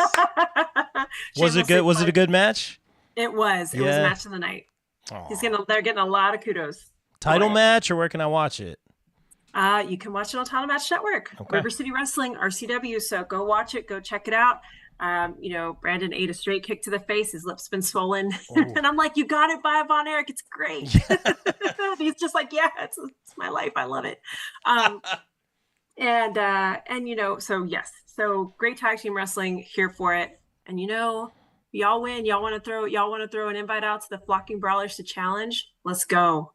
Let's go. Go. Let's Yip, motherfucker. Let's go. Sorry, That's Mom. right. Sorry, Mom. If you're a That's tag all right. team watching this, Tag Flocking team, Brawlers. yes. Flocking Brawlers, which you can check out their interview with Rob, by the way. So check it out. Shameless promo for everyone. So check it out. It was a great interview. And I appreciate the Star Wars pop references made me pop. So there we go. Rob had great questions for them. you. So, but kind of going back to our main question here, I'm gonna go with BCC. They need the boost. They really do, and I feel like they would be a great first contender again for the AEW World Tag Titles. I think they'd be great. Just the prestige, again, Claudio, Moxley alone elevate the titles just being in the picture. So based on who they are and the caliber of their wrestling. So I'm here for it. I think BCC needs the boost. Give them the win. That's my pick. I love it. BCC all around in the chat. FTR for almost the exact reason Kimmy had said. AEW's bread and butter in tag matches is FTR versus the Bucks. Bill. I don't think BCC needs a boost at all. That's just my opinion. I think they're made men. I think they're going to win just because I think like Kimmy said, I think FTR is just going to take a little vacation. We're going to see what happens with Cash Wheeler. Then they'll come back. let me take it down the primrose path of what I think is really going to happen here. I think, because fuck it, why not? I think Jon Moxley is going to beat Tetsuya Naito at Windy City Ride for the IWGP Heavyweight title, and I think they need, because right now AEW is going to get an influx of main event talent, and you need to take Moxley kind of out of rotation and make him a special attraction. Give him something to do and have him defend the belt. Meanwhile, while New Japan is trying to rebuild their roster after losing so much talent. And then at the same time, this is all my theory, you have his apprentice, Shota Umino, win the G1. And then we go to a Wrestle Kingdom main event of Jon Moxley, Shota Umino for the IWGP Heavyweight title. Shooter wins it. There's your new star. I think that's what you do. Because you need to do something with Moxley that's different. Because you need to have, if rumor and innuendo is true, if Okada is coming in, Will Ospreay is there, you have a whole bunch of other people you want to elevate. You actually have to give them the room, and Jon Moxley just hanging around, it's just going to feel weird and overcrowded. So making him an attraction by having him defend the IWGP title makes Moxley a little more special, a little different. So I think it would be really cool if they did it that way. Will they do it? Who the fuck knows? But I like my theory because I came up with it. So, but BCC is going to win this match. It's going to be awesome. In the chat, okay, Bill, I'm tracking. I like it. Kelvin in the chat, Moxley versus Okada, maybe. Interesting. Wow. Interesting stuff here. I want to see Okada do a death match. So, yes. Oh, wow. Yeah. So I just want to see Okada bleed, man. That's going to be fucking crazy. Him and Moxley, So, little audible here in the past 24 hours. Correct me if I'm wrong. The All-Star 8-man scramble. I just pulled it up. I remember seeing like the Meat Madness thing. I think it was Wardlow, Lance Archer, and Hobbs. And it was supposed to be, apparently it's supposed to be more people. But some of the people that were going to be involved were injured, so they changed it to an all-star scramble. With and now the winner gets the title shot. Is that what they're saying? Yes. Okay. Yeah. So we have Chris Jericho, Powerhouse Hobbs, Lance Archer, Wardlow, Hook, and Brian Cage, with 2 to be announced. I don't know if it's Rampage. No spoilers. One's a Rampage match, one's a Collision match. It's the winner of Matt Sydal versus Magnus, and then the winner of Penta versus Brian Keith versus Dante Martin. No spoilers if the Rampage one's being taped or is taped now. So we don't know. We'll play it that way. Yeah. Okay. Perfect. I gotta look at this. There's so many to pick from. Where do we go? I think the opponent has a lot to do. This is the easiest match to pick on the card. Okay, Kimmy, go ahead. I'm looking it over. I'm thinking who's going to win the It's going to be Wardlow. After his promo last week. I like the not promo. Picking Wardlow. Okay, this is going to be Undisputed Kingdom's night. Everyone's going to win. Everyone's going to be so happy. Adam Cole is going to be smiling from his wheelchair. It's Wardlow. And he'll pin... I'll even tell you who he's going to pin. He'll probably pin Brian Cage because you know why? They don't know what to do with him. Cage does take a lot of pins. He does take a lot. I don't know what to do with him. Maybe he's on TV a lot. It was better than the year and a half he was off TV. Well, he was also in Ring of Honor for a period of time, and he was a dominant 6-man champion, and he also was like 35-0. But who am I? 8-man scramble. What's the format of the scramble? Anything goes. 4 eggs, everyone's in there at once. butter, salt. Good night. Throw a little pepper in there too. The yolk's on you. Pepper. Fuck off. Sorry. Knee-jerk reaction. I'm Irish. Is it like 8? Is it like a Everyone's gauntlet in the ring style? at the same time, and everyone just goes. Really? So multi-man matches cluster. like that, they can get messy real easy. Like a good egg.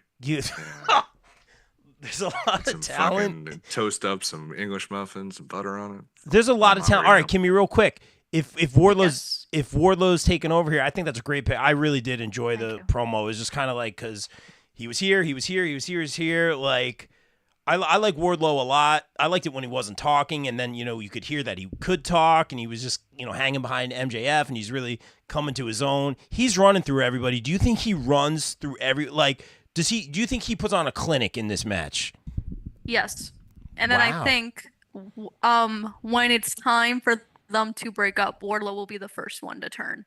Oh, 1,000%. Even when in that thing when Adam Cole's He will talking. even turn on my very good pal, Adam. Okay, well there it is. He'll like push him out of his wheelchair. Now I'll have to text Britt and be like, "Yo, what's he doing? That's been To done. your man's over there." I do like the idea of Wardlow, and I have to think about my pick for the world title. I gotta let this simmer. Amanda, help me out. I'm still letting this simmer myself. I really feel like kind of when it was still the meat. I just sounds so bad to me to say meat madness. I fucking love it. Let's go. I just can't.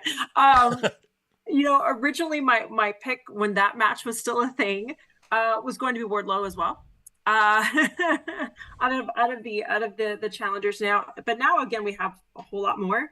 I'm always going to root for Brian Keith to at least get in that spot. Come on, Brian Keith, come on. Although it's Penta too, it's gonna be tough because I love both. But Brian Keith, come on, get that last spot. Even if you just get in there, please, we will be so happy. Please just let him get in there. Let him have a moment, please. On behalf of Texas, I implore you, Tony Khan, to let him take one of those 2 spots. Thank you. That's my promo there. So I'm gonna copy and paste Kimmy. I feel like it's gonna be Wardlow ultimately because again, we've got Roddy Strong. We're setting him up again. The United Kingdom, or I'm sorry, wow. My brain the is whole like, United Kingdom. The whole United Kingdom. There we go. Undisputed. I do it all the time. Scotland, Undisputed Kingdom. All of it. Northern Ireland. Exactly. Crazy, I was thinking about like hot men and kilts. That whole thing. I'm the thirst. The thirst trap is strong. So there you go. But the Undisputed Kingdom, we're getting that going finally. I really feel like again this is going to be the era of collecting gold and getting on our way to gold. So. To make that storyline just go, you need Wardlow to win. So that's what I'm going to go with. That's my pick. Although again, the talent is there, and again, I hate picking against Brian Keith, but I feel like maybe he's going to take one of those 2 spots just to kind of again ride the momentum that he's had so far carrying into AEW. We're proud of you. Let's go. So, but Wardlow is still going to be the one. Love that. And Brian Keith was just announced for WrestleCon today. I know. I saw that. Love that. I think Wardlow's definitely securing the spot where he power bombs someone to the outside onto everybody else. It's either Seidel or the guy from Magnus from CMLL is going to die a horrible death on that one. Oh boy, Bill. I'm still trying to figure this out. Matt man. Seidel is my pick. No, it's not. I know. Someone had to be nice to him. I like Matt Seidel. My original thought was like, if you want to get cute with it, when it was original Meat Madness, I'm like, he's gonna go through like Willie Mack and JD Drake and all these, and like Dutch, and then get through some of the other guys. And now that's not happening. So my original, when they said world title shot, I'm like, oh fuck, I think it's gonna be Jericho. And then I'm like, no, I think it's gonna be Jericho and Hook in a match. And then I'm gonna go with Wardlow too, because I feel like what he's going to do is he's going to back pocket that title shot. I don't think this is going to be if this was, it's the next night on Dynamite. And if that still is, I reserve the right to change my opinion. Because if it's the next Dynamite, no. If it's the next Dynamite, it makes no sense for Wardlow to win, because it's like he cuts this promo about this. So unless Joe retains and then he just immediately beats Joe, like that's kind of fucking weird, right? Or if it's a big business, even then, I feel like that's too quick. I might go that way. That's where I'm leaning. But go ahead. But I feel like if it's just like, okay, you could just hold on to this title shot for a while, I think by some point this year he's going to win that title, because I'm still thinking my whole lineage in my head is who I'm picking in the main event: Ospreay at Wembley, then Wardlow. Because I think that's where the short title run comes in. I think Ospreay is going to take on the guy I'm picking for the world title at Wembley, and it's going to be like a complete barn burner. He's going to be shot. The next week is All In. That's where Wardlow's like, hey, remember that Meat Madness thing I won, that Superstar Egg Scramble? Now's the time. This is when I'm going to do it. And that's when it happens. That's when the era of Wardlow begins. I have a lot of time on my commute, guys, so like this is things that rattle around in my brain. I'm gonna take a lot of what you said, Bill, but I'm gonna go that theory that you thought maybe it was too soon. Again, this is hypothetically if Joe retains. We'll talk about that. But hypothetically, if Joe retains here, it's really hard to pick against Wardlow, especially after what you guys said. I think he's gonna dominate this match. It's gonna be a great match. Everyone's gonna get their stuff in. I'm already seeing some of these spots in my head here. But if I'm going from storyline and mission statement, he came up, he cut that promo. I don't think he wants to wait around anymore. Like, for real. Like, he's been here, he's been up, he's been down, he's been all over the place. He had the crowd in the palm of his hand. Now he's kind of a bad guy. I mean, they were chanting his name, they were singing along. The whole symphony thing. It makes sense for it to be Wardlow, just looking at everybody on there. Hook recently, I believe, had a title opportunity. I don't see it being Brian Cage. Lance Archer, great to see him back in the fold. I don't see it being Jericho in this climate right now. Powerhouse Hobbs. I have to go Wardlow right now. I kind of can't pick against him. And that being said, there's no rule. There's no, he on the next Dynamite, he challenges for the title. Or at the next pay-per-view, he challenges for it. That's not said. We're probably going to get it as we go along. But if I'm talking character, hey, I have this opportunity. I'm not waiting around. Whoever retained this title or won this title just went through a grueling triple threat match at the pay-per-view at Revolution. I'm waiting. I'm coming out. 3 power bombs. Good night. Could I see Samoa Joe being the one to take, and they have history, can I see Samoa Joe being the one to take those 3 power bombs and get pinned? And I think Joe would do it too because he's still doing great stuff, but it just makes Wardlow. It makes Wardlow. It makes a lot of sense. So I'm going to go that route, Wardlow, and it's going to be a quick victory. Maybe the next Dynamite, maybe the next pay-per-view. Don't let it drag out too long because we heard his promo and maybe we'll see MJF come back down the line. They obviously have history. It's there on the roadmap for sure. Alrighty. I feel like I'm about to get yelled at. No, you're down to 2. That's down to 2. That's where I'm at. Okay, perfect. Well, it's perfect segue.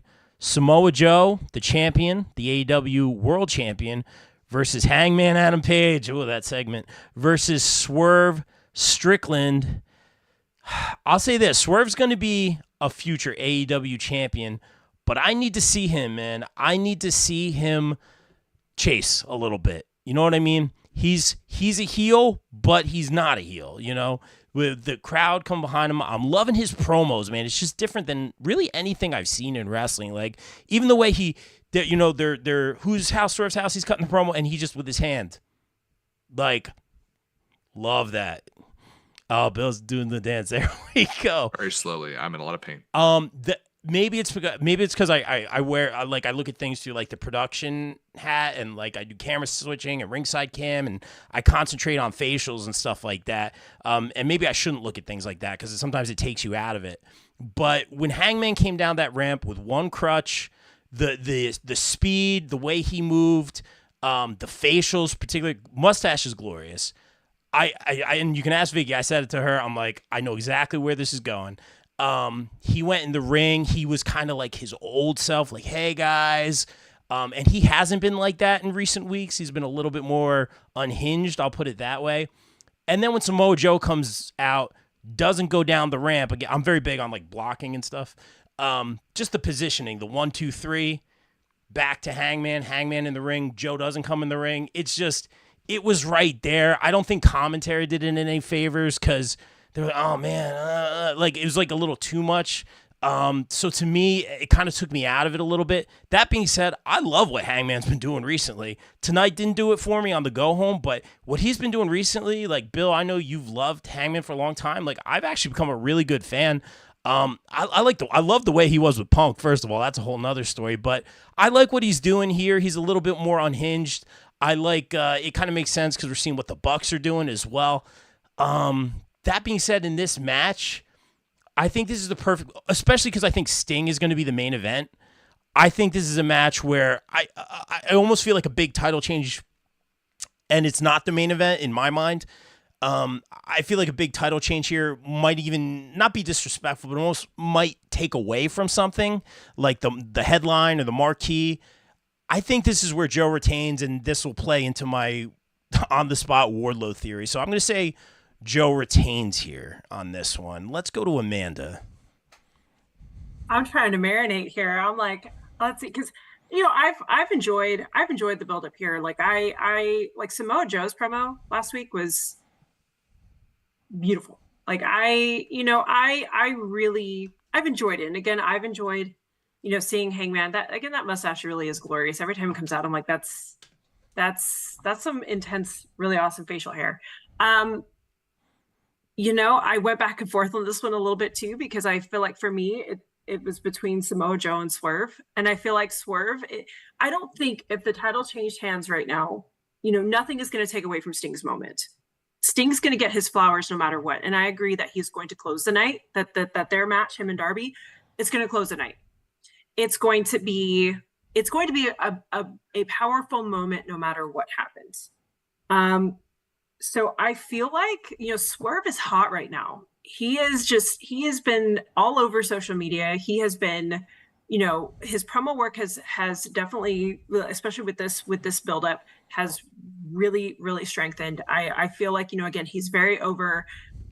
I feel like I wouldn't be surprised if Swerve won. Ooh. Even though I feel like, it could stay on Samoa Joe a little bit longer. I feel like it might change hands since Swerve is so hot right now. I'm curious to see where it's going to go. We could see some definite, some interesting storylines and everything with him with the belt on it. So I feel like, again, Swerve is hot right now. And I think this is his moment. It's just I'm going with a feeling on this one.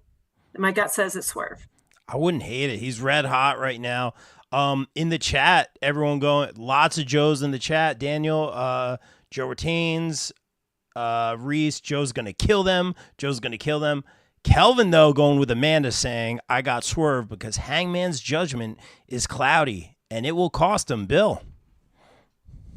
Yeah, well, it's not Hangman, so he's not winning. I love Hangman, and unfortunately, the whole thing would have worked a lot better if it wasn't like, oh my God, Hangman's hurt, he's out, and then it was reported like, oh, he's fine. So that kind of killed the buzz on that. Yeah. But what I did like was he was cutting that promo, and then when he turned that's what I liked.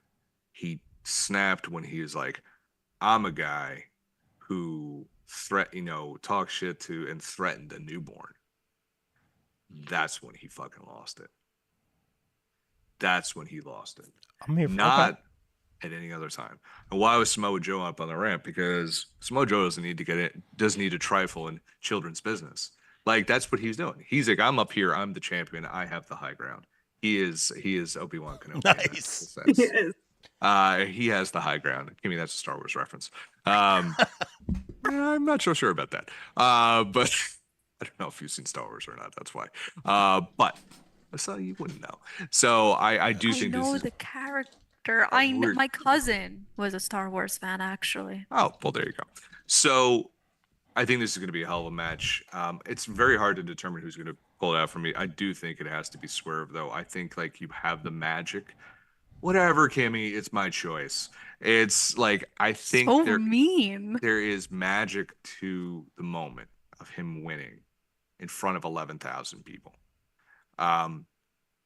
Rob, I see what you're saying as well with Joe retaining, because it's just like, it's not that the title will take away from Sting. That Sting will take away from the title, because people are here from Sting. This is what we want to see. That's going to be the main event.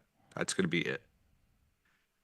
So I'm going to say Swerve. I'm probably wrong. Wow. But I'm just going to stick to my guns and say Swerve, because he is going to win that belt. Whether it's here or somewhere else, he's going to win it. I want to see more of a chase, but it could be you one and of your those things. chases. Yeah. You and your chases. Yeah, well, it's fun in the chat. Kelvin even said, I am so like, oh no, Cody's got a chase for another fucking year. And the only reason, because the internet fucking sort of kind of hijacked that program, that he's like in a title shot, which he still might lose, by the way. Like, the chase is just, There are certain people it works for, but the need, the lust, the desire for a chase, and it just sometimes just makes my spine want to come out of my fucking body. That's how much I hate it. But that's a very, very calm and rational thing for me to say. So, Well, it's funny because Kelvin in the chat said, "Oh, Bill went there." First of all, that's Cody's story. So yeah, kind of touching on what we were gonna say. Cody's story is like Game of Thrones. Oh, Still not written. It's King. never gonna end. Yeah. We shall see. We shall see. Mania picks coming up.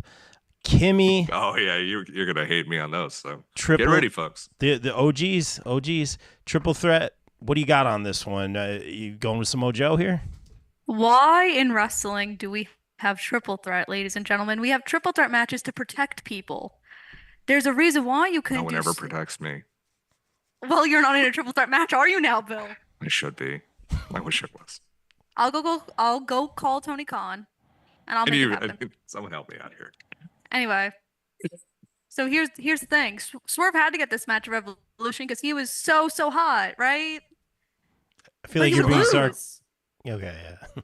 He would lose, and then fans would be so sad. So you had to make it a triple threat match, so he would be protected, which is why Hangman's gonna get the pin because it's too early. Joe just won the title 3 months ago. You're gonna take the title off him now? The man who wasn't supposed to wrestle, Mr. Commentary Poncho Man. You're gonna take the title off of him? What a fucking line! I didn't hate it. After 3 months? Yeah, no, that's not happening. Hangman's going to get the pin, and then it's going to mean more for Swerve to win in a traditional one-on-one match than a triple threat match. So that's why Joe's winning. Swerve will win at Double or Nothing. Boom. There you go. Sorry, Bill. I kind of want Joe to come out, his entrance in a poncho, just kind of like, you know what? Like, make all the jokes you want. I'm going to win in a poncho. I'd be here for that. Kelvin in the chat saying he's a transitional champion, Kimmy. Interesting. And then what are you going to do with him next? He's going to go film Twisted Metal 2. No, that's actually a great. That's spot on. That's spot on. That's a really good answer. All right, guys. All right. So we gave Sting his flowers at the beginning of the show. Brutal honesty on this match. We kind of touched on it on the beginning.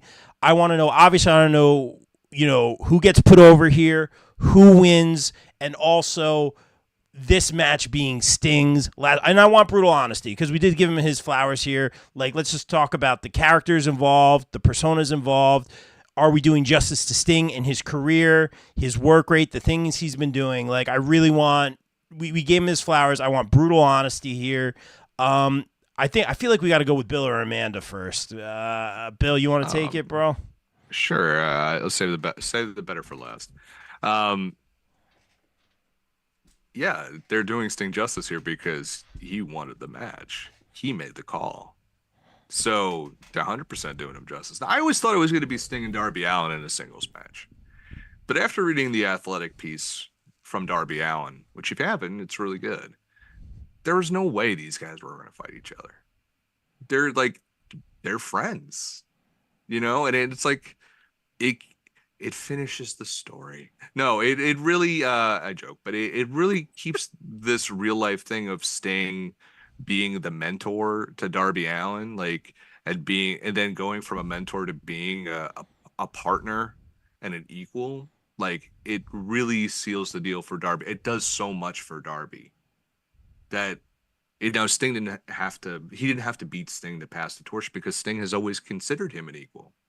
The legend, the icon, first ballot Hall of Famer has always considered Darby Allin to be one of his best friends and one of his equals. That says more than him pinning Sting to me. As someone, because that is such a Sting thing. Sting is the ultimate aw shucks, kind of dumb sometimes babyface. And he is a guy who leads with his heart, and that's a Sting call, right? So I love that for him. He wants to fight the Young Bucks.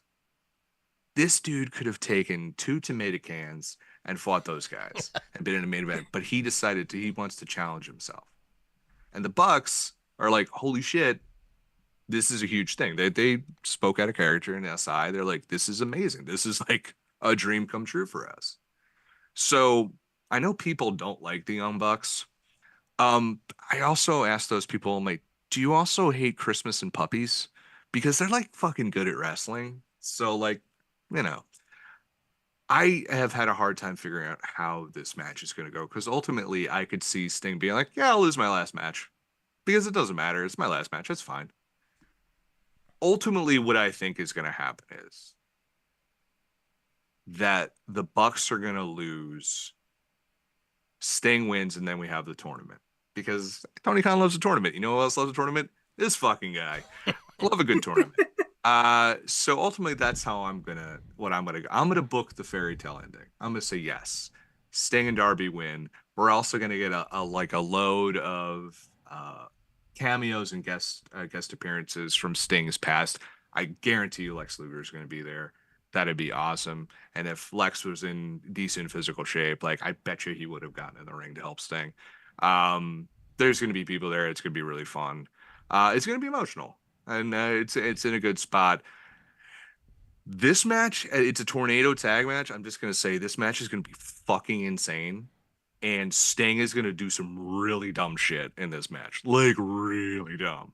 Like, a 63-year-old man should not be doing this. But he's going to do it. And I love him for it. So I'm going to say Darby and Sting are going to win. But even if they lose, here's what I'm going to say. I don't care if I'm right or wrong, because I know that was Sting's call. And Sting picked the match he wanted to, so I'm cool with it. Like, if he wants to lose to the Young Bucks, yeah, he has every right to say he wants to lose to the Young Bucks, so I'm good with it. But I'm going to pick him to win. Beautifully said, Bill. I love it. We got some comments in the chat. I'm going to hold off on those for just a minute. We'll go to Kimmy next. Wrestling 101, you always lose your last match. Fun facts. Like, come on. It's like triple threats. Why do triple threats happen? To protect people. Why do people retire? To lose. So the Bucks are gonna win. Everyone's gonna cry, and I'm gonna go get ready to do a media scrum right after this all happens. So the Bucks are gonna win. Before I throw, Amanda, do you want to go before me or do you want to go last? Oh man, maybe last. I I feel like she should go last. Yeah, I agree. last, man. She's you hydrate before you do it. Man. Yeah, she's taking a big sip of water. Big sip of water. Oh, no crying. No, that wouldn't be the first time there was tears on this podcast. There's been many, many tears, mostly because I'm terrible. Kelvin in the chat saying Sting is traditional. He goes out looking at the lights, much like Kimmy said, and then my childhood leaves wrestling. I'm going to be drunken, ugly, crying, pass the torch to Darby. I'll share my thoughts real quick. I don't have a strong emotional connection to Sting because I didn't come up with Sting, but man, do I respect the hell out of the guy. Like Bill said, this is I'm thinking this isn't what I would have. I always compare it to, like, he's kind of like my Rey Mysterio. Like, I wouldn't want to see Rey in a tag match in his last match. I'd want to see a fitting opponent, but it doesn't always go that way. And to Bill's point, like, and beautifully said, like, hey, you know what? He's still doing it at a high level. This is what he wanted. He picked these guys. This is his match. His relationship with Darby. It's just all there. It makes sense. I felt like the Young Bucks part of everything is a little. I'm having a hard time buying it. I think it's great that they turned heel. I think it's great that they're like, hey, we're abusing our EVP powers and our finisher is the fine. Like, I think that's great. It's a little silly, but it's a little rushed, I feel. But it's making this match happen. I get it. The backstage segment clearly pre-taped because it was right on the edge of the arena and you couldn't really hear anything. And I don't want to get into it. But the thing with Sting, the question is, like we're saying in the chat and like we're saying here, like, does he go out on his back? Like, he's a traditionalist, like Kimmy was saying, like Kelvin saying in the chat. And then there's a lot of people of the mindset, like, hey, like, because of his WWE run, XYZ. Also, people forget the Young Bucks have no problem losing to people. Like, the original problem in AEW was the Young Bucks and Kenny Omega wanted to lose every match they wrestled to get everyone over. Remember, yeah, and they lost a lot early. Convince them not to do that, which is cool. So it's going to be a lot of people like, "Oh no, you win. I don't know, it's okay, you win," stuff like that. After you. I think And I've thought about this a lot, like who ultimately gets put over here. And you know, Bill had mentioned Darby. I think we can all agree that the Young Bucks don't need to be put over by defeating Sting in his final match. I could see it, and I could see that being the headline. But even to your point, like after you, I'll lose. I don't see them wanting to win here too. So I'm gonna say Sting continues the undefeated streak. We can have that live on forever. We have the happy ending. Sting wins this match. He's gonna, like Bill said, he's gonna do crazy stuff where we're like, no, this is your last match. Like, no, and it's gonna be very stressful. Your hips, brother. It's to be very, very stressful. There's gonna be tables. Thinking about him. And this is true.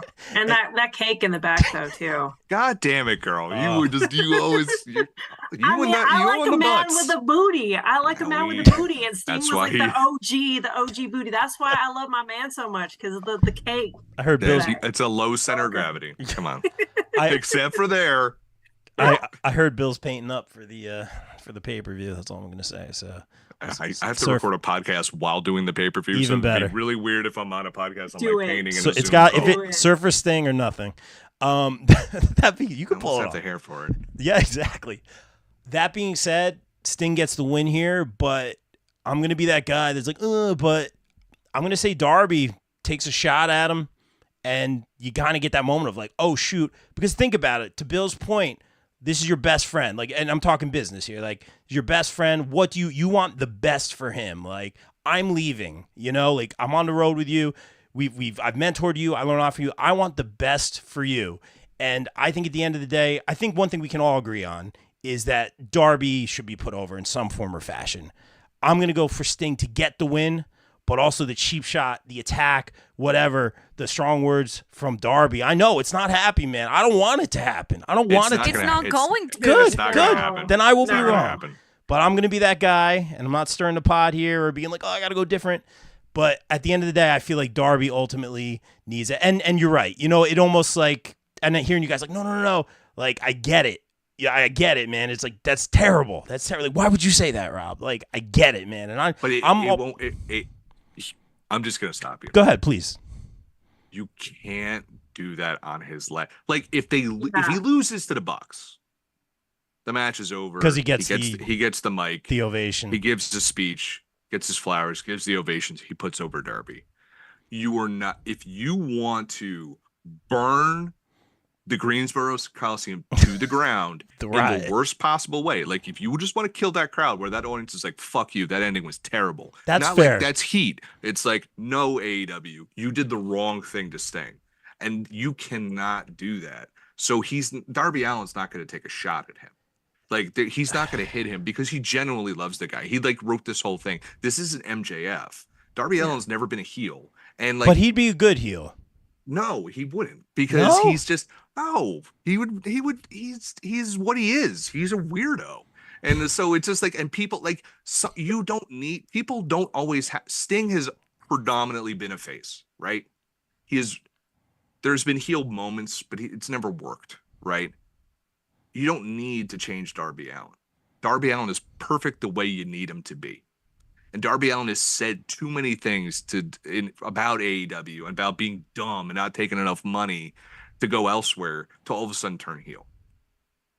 Like, he is the type of guy like who will stay face and then he's the guy who goes against the Bucks. You know what I mean? He's going to be that guy. He's going to lead the charge against him because he is one of the true pillars of AEW. He's one of the faces of AEW. He's one of the success stories of AEW. You let Sting have the moment where he can bow and he can take his bask in his glory and wave goodbye to everyone. You don't do a heel turn. Okay. So he's not leaving the territory. He's leaving wrestling. And that would be the worst possible thing you could do by shooting an angle on him at the end when everything's done. Do you guys I'm not trying to be a dick about it. I'm just saying, like, it's wrestling. I don't care. You can't do it. So he doesn't take the torch. He's handed the torch. He is 100% handed the torch. Yes. I got you. But Sting was never handed the torch by anybody. So he is doing it the way it should have been done for him. Okay, fair. And I think you have a great argument, especially when it comes to the fans and the arena and the moment, for sure. Reese in the chat saying, did everybody forget that Sting's sons got laid out by the Bucks while they're not going to wrestle? Darby was asked that. All I know is I saw those kids. I'm like, yeah, those are kids. Those are Sting's kids.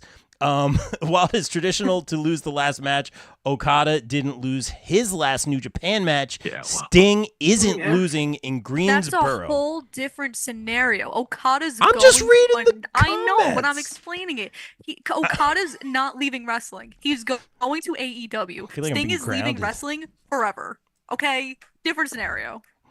All right. Well, come on, people. Kimmy trying to lay down the law here. Amanda, and I'm sorry I said that whole thing. I'm sorry. I apologize. I'm trying to apologize. It's just your opinion, man. I know, but it's your guy. I get it. It's your guy. I get it. I get it. Well, it's one of those where you have to explore all the possibilities. Right. And I mean, I think I could see that ish. Very, very, very small. It's slim possibility if Sting was coming back in a backstage capacity, maybe even a manager, or even something to where it's a non-wrestling role where you could see him periodically get involved. But I don't really see that unless they surprise us and announce it at some point. Right now, I don't really see that, because it's one of those things where if you're saying, hey, I'm done with wrestling, and being completely done with it, you're going to need to separate for your own emotional well-being.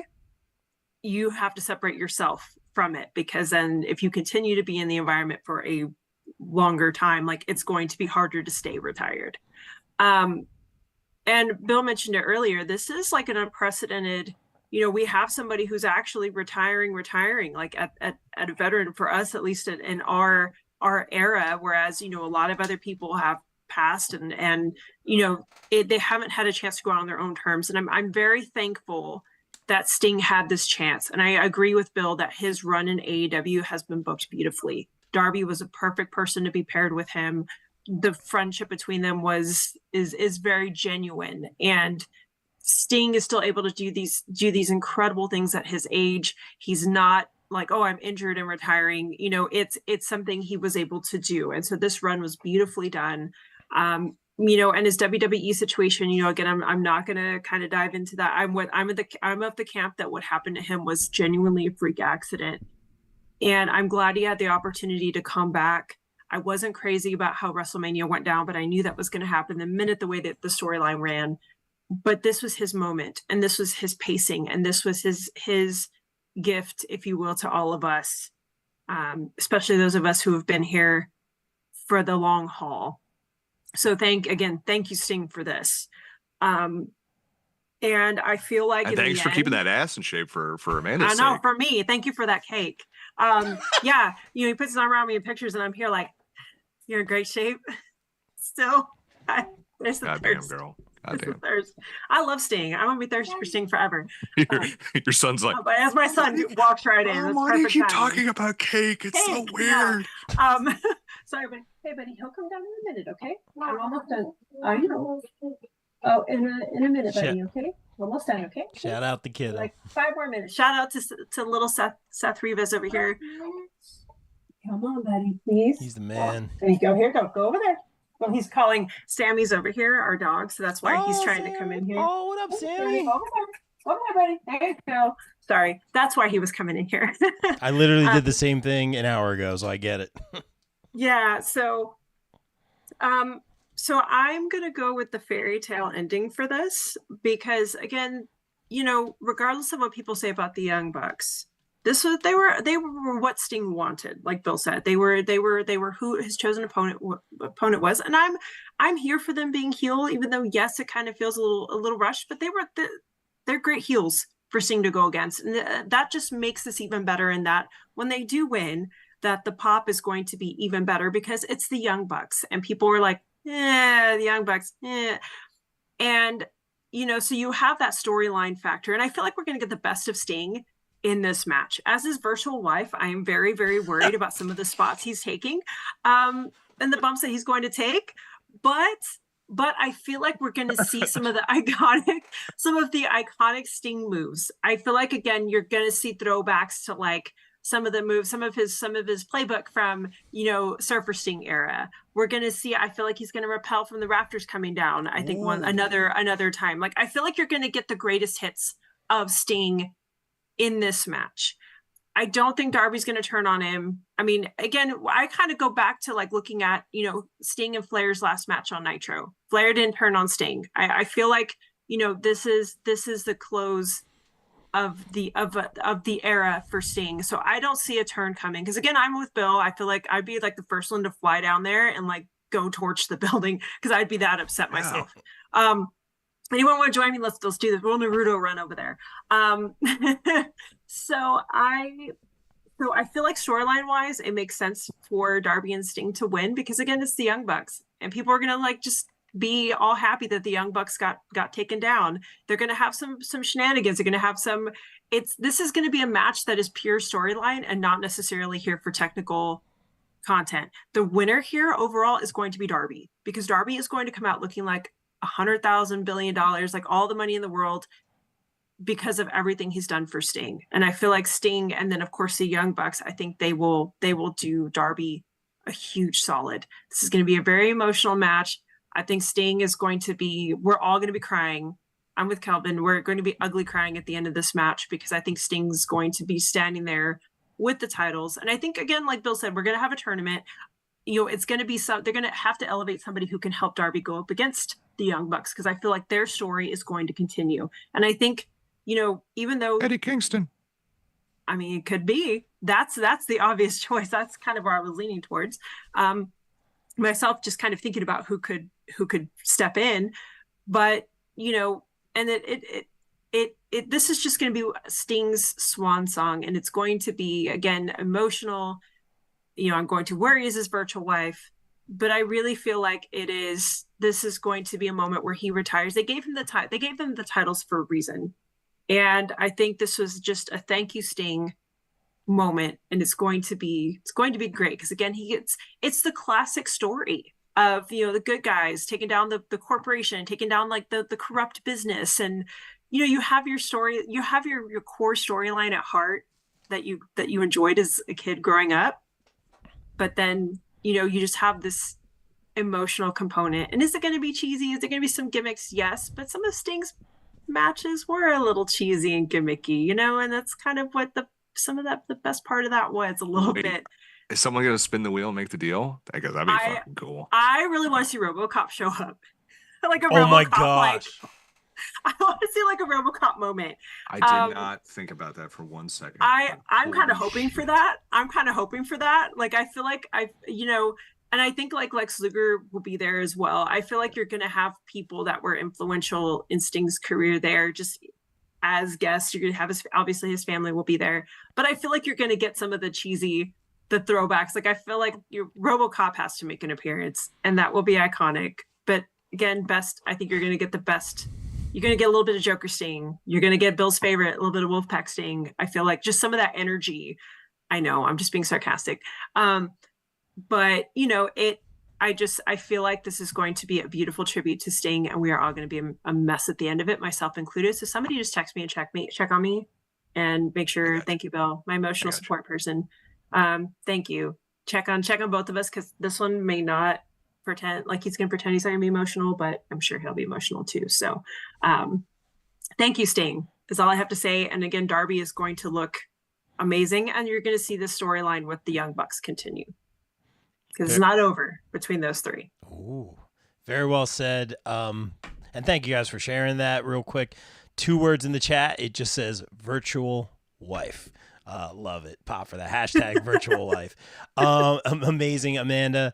Guys, great panel. Thank you, everybody, for staying up. Be sure to tune in. I believe it's Sunday night for AEW Revolution, Sting's last match. And the way Amanda just explained it, I am here for all the little cameos. I am here for all the little nuances, all the throwbacks. I'm way more excited for it now. Maybe a zip line, maybe some appearances. Give us RoboCop in the chat, right? Yes. Give us RoboCop for Sting's last match. That should have been the match right there. Let's get out of here real quick, guys. Thank you for staying up. Let's get our shameless promo in real quick. Kimmy, what do you got for us? I write Ring of Honor reviews every week for PW Insider. Like I said, I'll be at Revolution repping Bill. Hooray. See, look, I like let you time. I left you time to like pop for that. You're welcome. Pop break for that. Sorry. I'm gonna be on the media call tomorrow, probably asking about Daniel because I can't think of anything else to do. Conventions. Damn, I'm traveling all of March. I'm not going through all that. I'm tired as hell. But big event. Mickey James.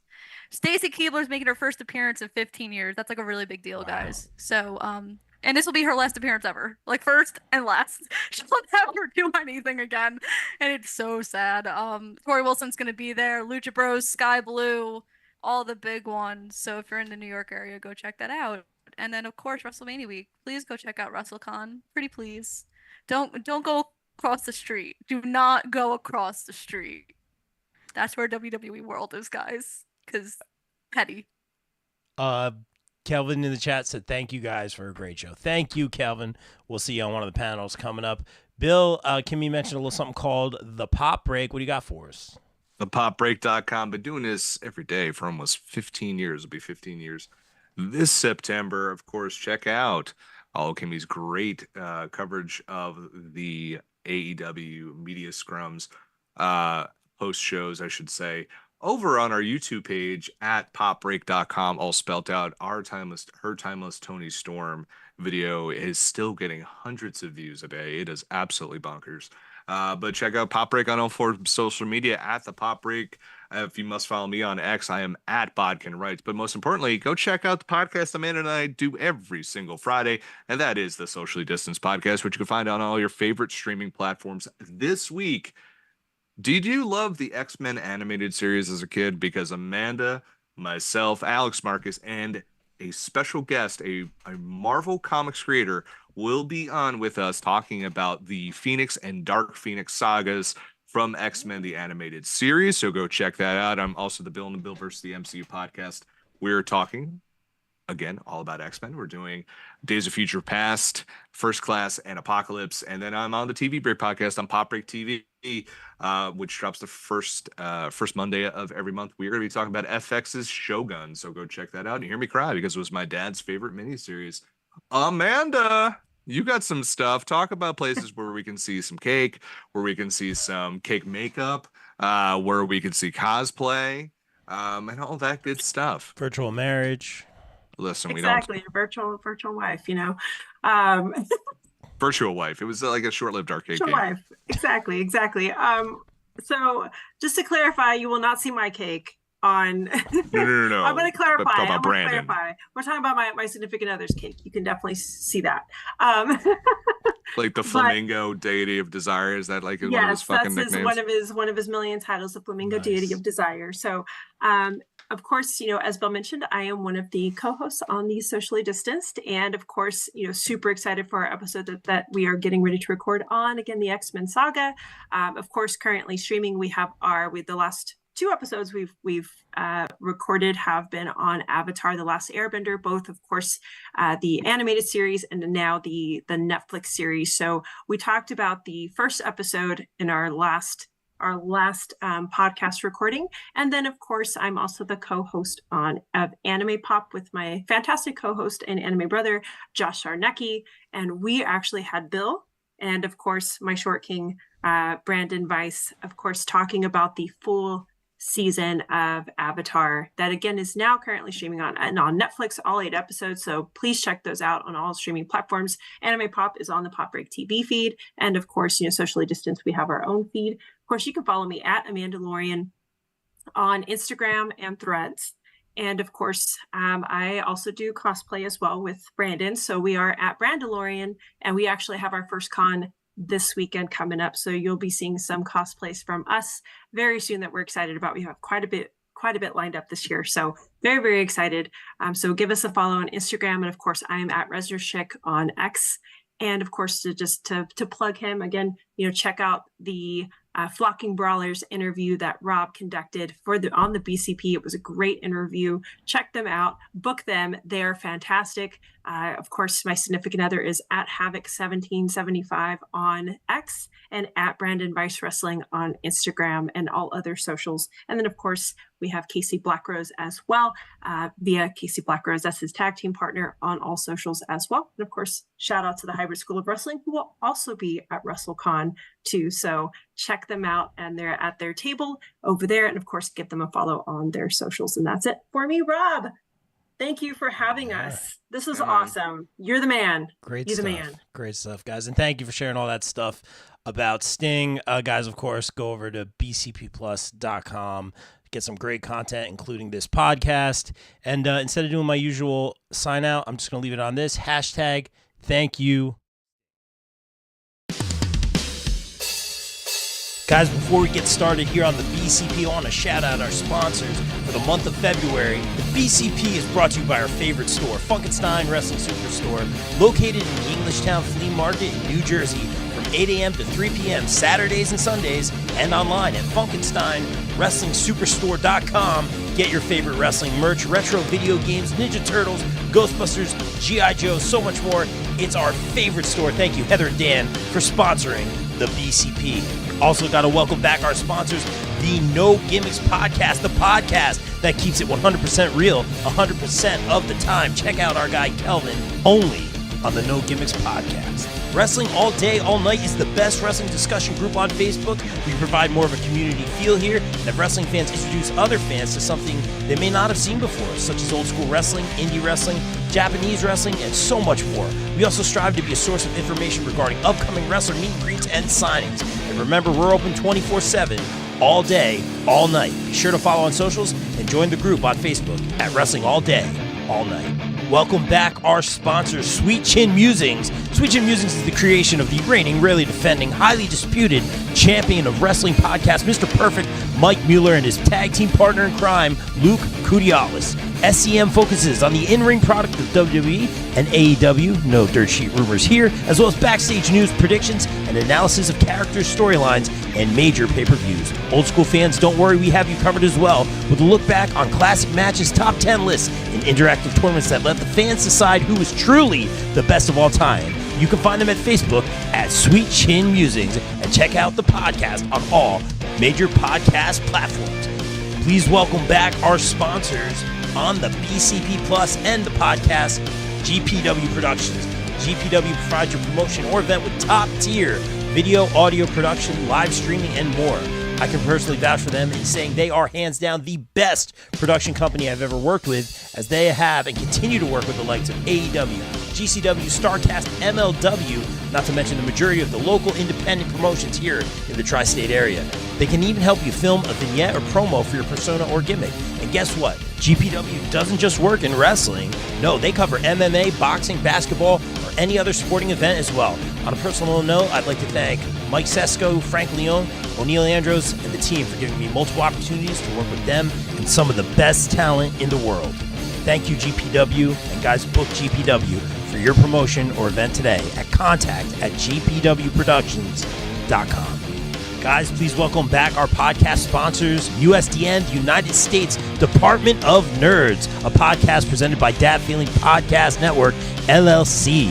The USDN podcast is run by Jeffrey T. Fountain, a BCP Plus contributor, Jennifer Johnson, Eric Johnson, and Taste Stith, and is also home to the Queens of Nerdom podcast. USDN podcast is a safe place for all nerds where they can come to be entertained, learned, and embrace debate.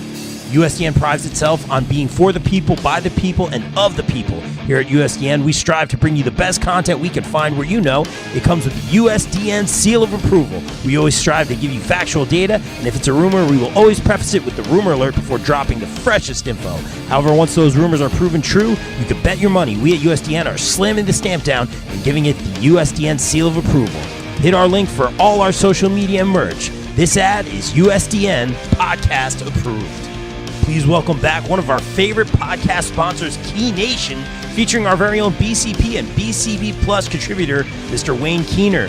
Make sure to follow Key Nation on TikTok and Instagram for great puns, memes, dad jokes, and random ridiculous content Thank you, Wayne, for sponsoring the BCP. Don't forget to check out one of our newest sponsors here on the BCP, Chop City Wrestling. Chop City Wrestling is where our pal Ryan Steniford takes chops from wrestlers and donates $20 to Connor's Cure for every chop he takes. Follow his adventures on his YouTube channel for all those chops and some great pro wrestling content, all for a good cause. Be sure to hit that subscribe button, and thank you, Ryan, for sponsoring the BCP.